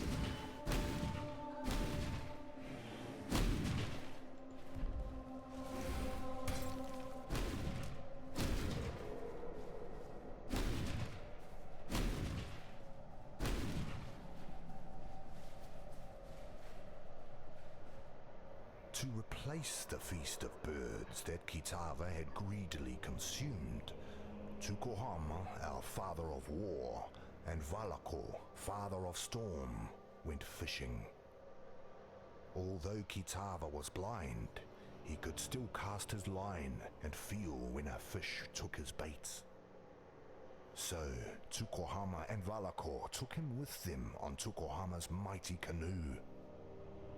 But while they fished, Kitava grew hungry and secretly ate all of their bait of grubs and worms. Disgusted and angry, Tukohama and Valako decided to use Kitava as bait instead. Valako used his own jawbone as a hook, put Kitava on it, and cast both into the sea. Kitava sank to the bottom of the sea, but instead of the fish eating Kitava, it was Kitava who ate all of the fish that nibbled at him, flesh, scales, guts, and all.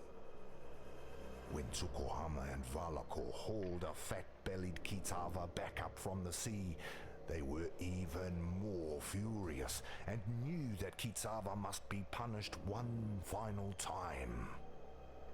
One hungry bastard.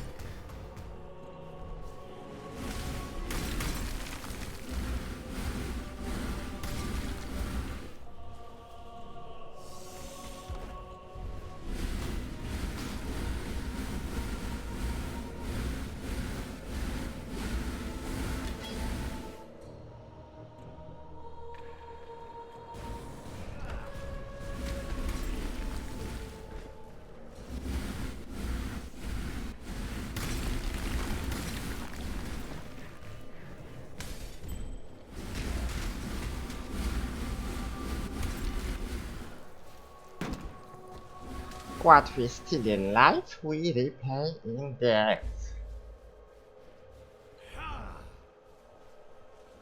Tukohama, our father of war, and Valako, father of storm, took Kitava to Hinekora, mother of death.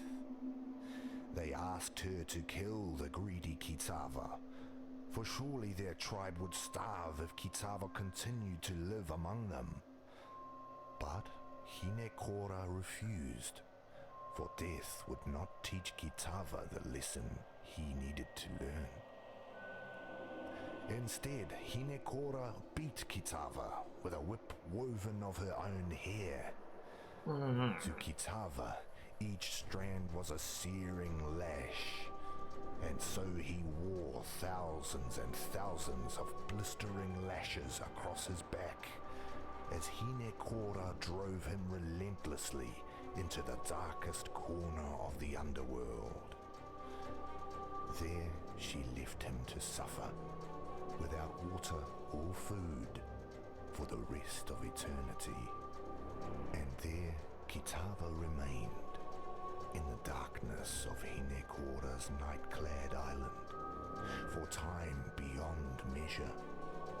There he suffered, waiting for the day that he could return to the world of light, to slake his scorching thirst and satiate his ravening hunger. Woohoo! Now, we need to go back to the waypoint.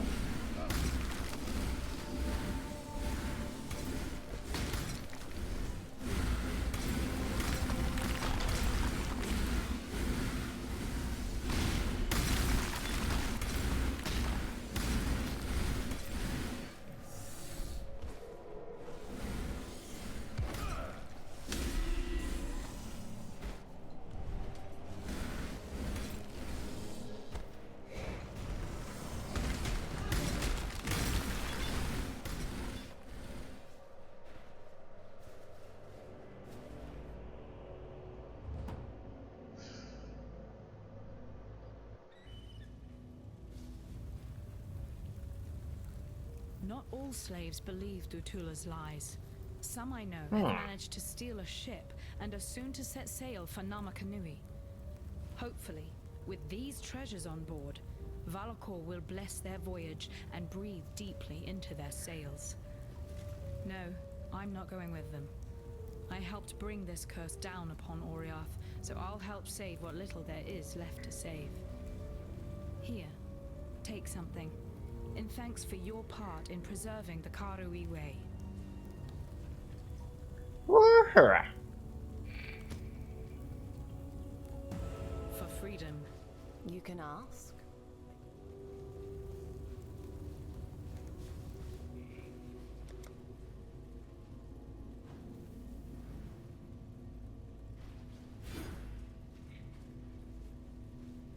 Okay.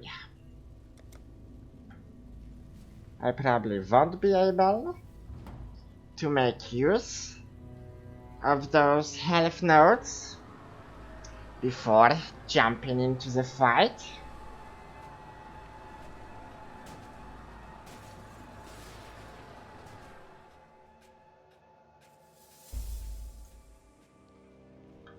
Find the sign of purity. So we need to get there, but we need to circle the location.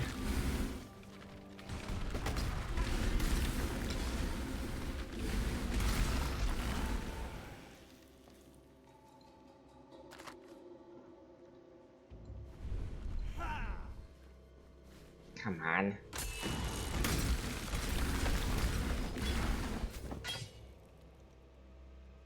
You're shitting me, right?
Oh.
Tomb of the First Templar. Wrought from blood and gold, innocence fashioned a weapon of tempered purity, capable of banishing darkness and bringing order to the chaos in men's hearts. Shit.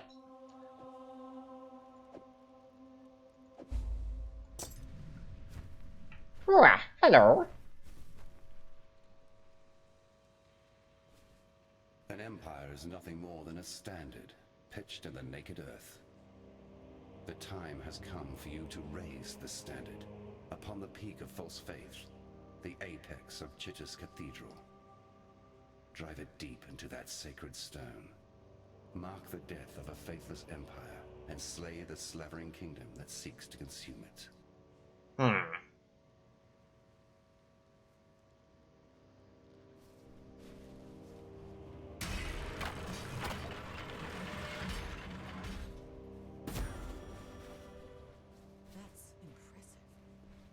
That's what she said.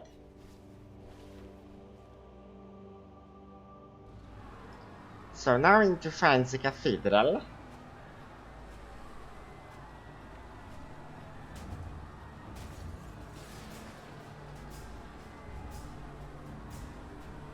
That's like 1, 2.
Hurrah!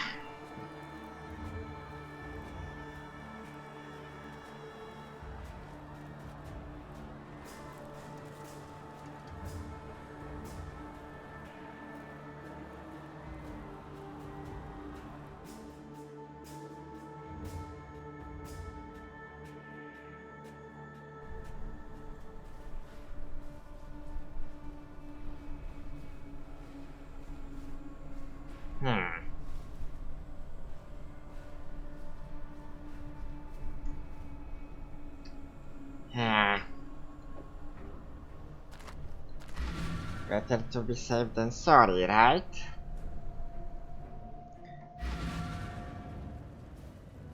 I mentioned a defense mechanism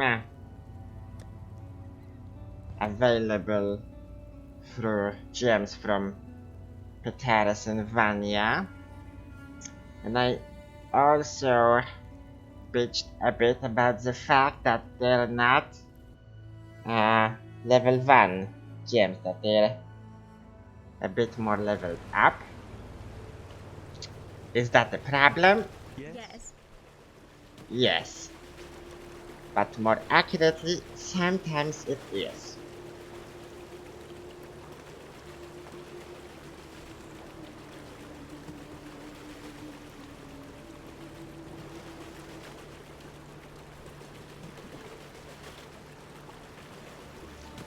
So let's take cast when damage taken and Immortal Coil. And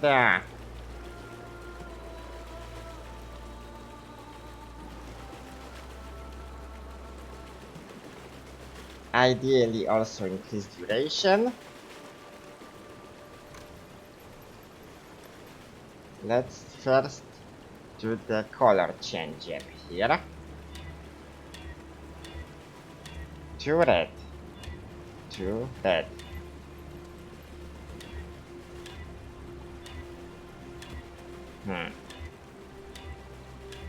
It's not working, guys.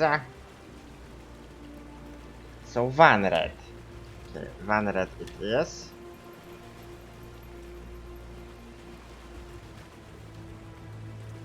Ah, shit.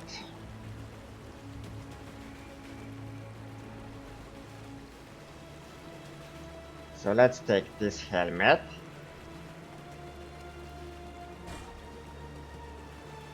What do we have here? Clarity and enlighten. Enlighten here, clarity here. Okay. Our life got a bit lower, but shit.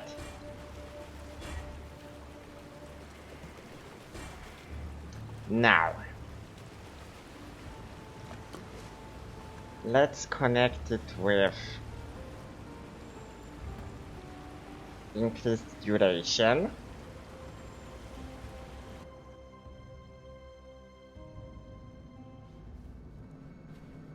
Talamwana, friend.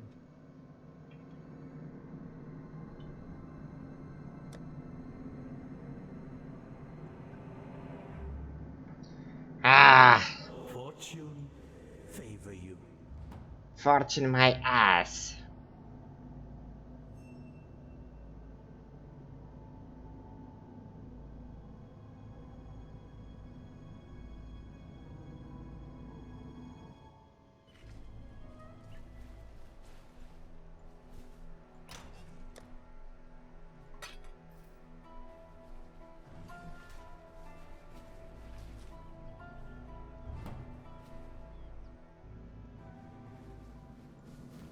It's so good to...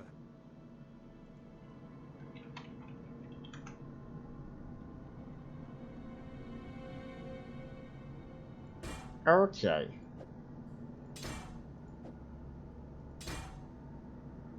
How does it work? Well, Fortune favor you. if we get hit in general, and that will happen a lot, every certain amount of See damage what I can do for you. struck in our face should make the connected skill trigger, and in this case it's gonna be Immortal Call,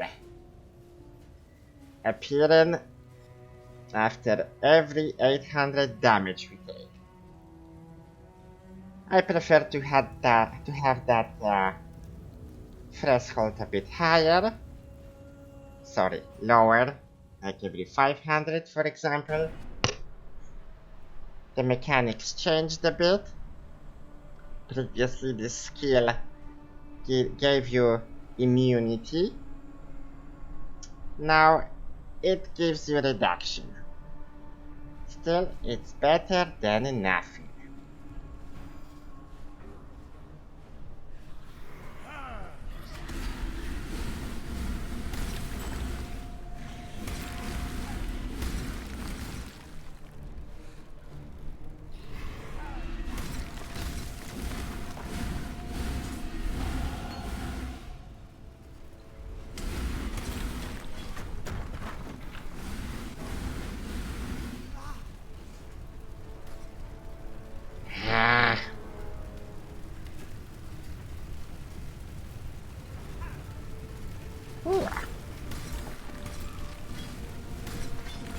Now we're talking.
Yeah, I'm not very talkative because,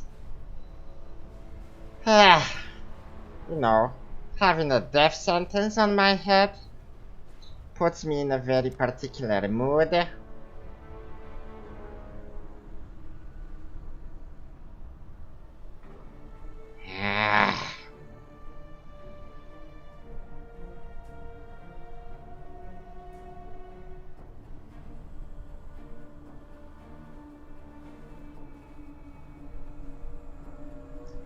I might as well invest now in these 2 points.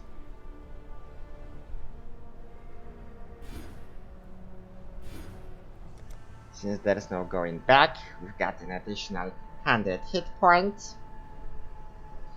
And it's gonna be the first time I'm gonna leave a portal to the town, in case things go south.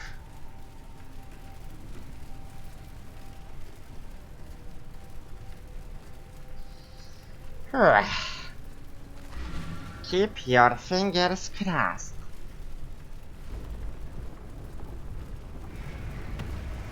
Oh.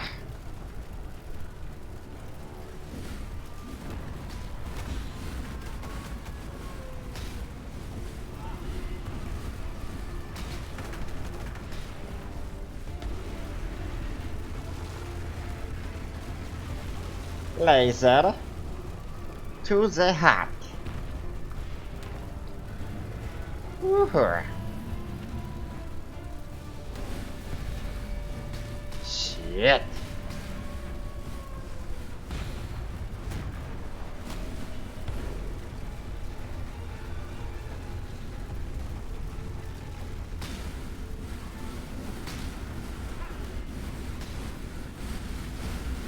Hell spawns.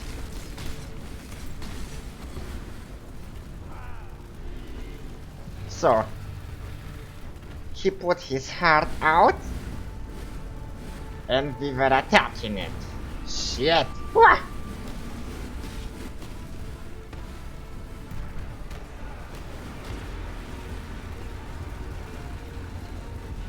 Wah!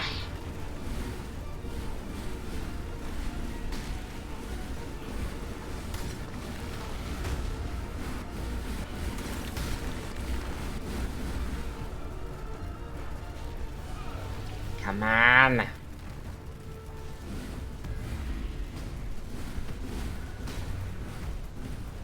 Nope.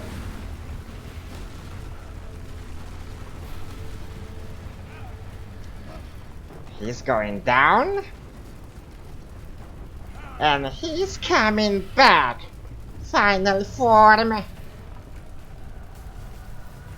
Shit.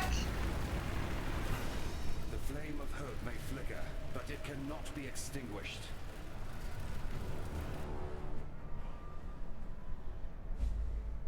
Well, that was a sucker punch. There is no shame in falling to a god. Shame lies only in refusing to rise again. You shall soar. That much I'm permitted to foresee. You shall ascend to the peak of your loftiest mistake, and from there you shall pluck a single surviving hope from the jaws of immortal despair. A ship sails for Lion Eye's watch not far from here. Be on it. So, we got rescued from sure death, and we lost a hell of resistance. There is no shame in... Before we leave for Lion Eye's watch, let's talk with our friends in the Overseer's Tower.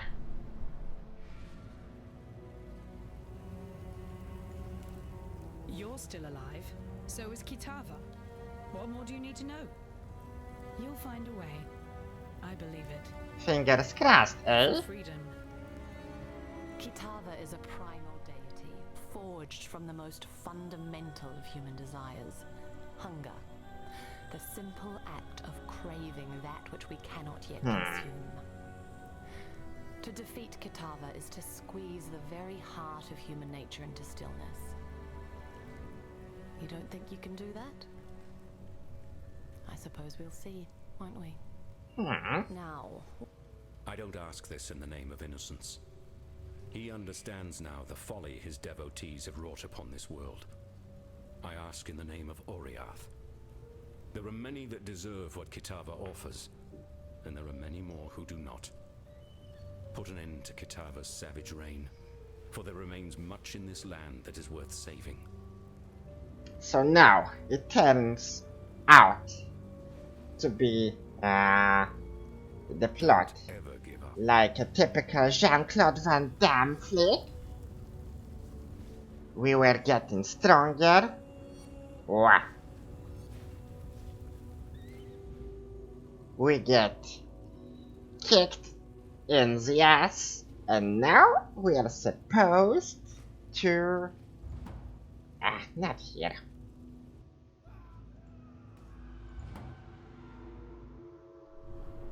We're supposed to train and become the masters of the universe.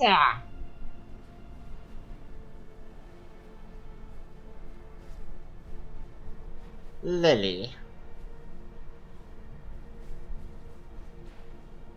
I'm Captain Lily Roth, and we sail for Rayclast. Better to live in exile than die on this psychotic bonfire of an island. You want to make it out of here? You'd better get on board. But make it quick, 'cause I ain't got time for tears and regrets. Goodbye, Act 5. Remember, this ain't no charity run. You owe me. Cast off! Welcome, Act 6.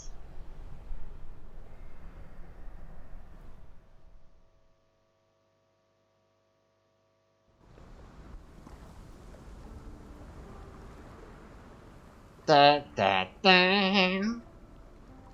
Well, it's getting more and more bonkers. We're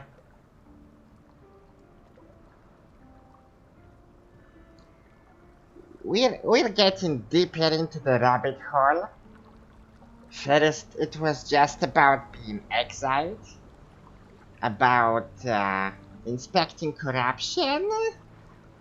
Now it's all gods and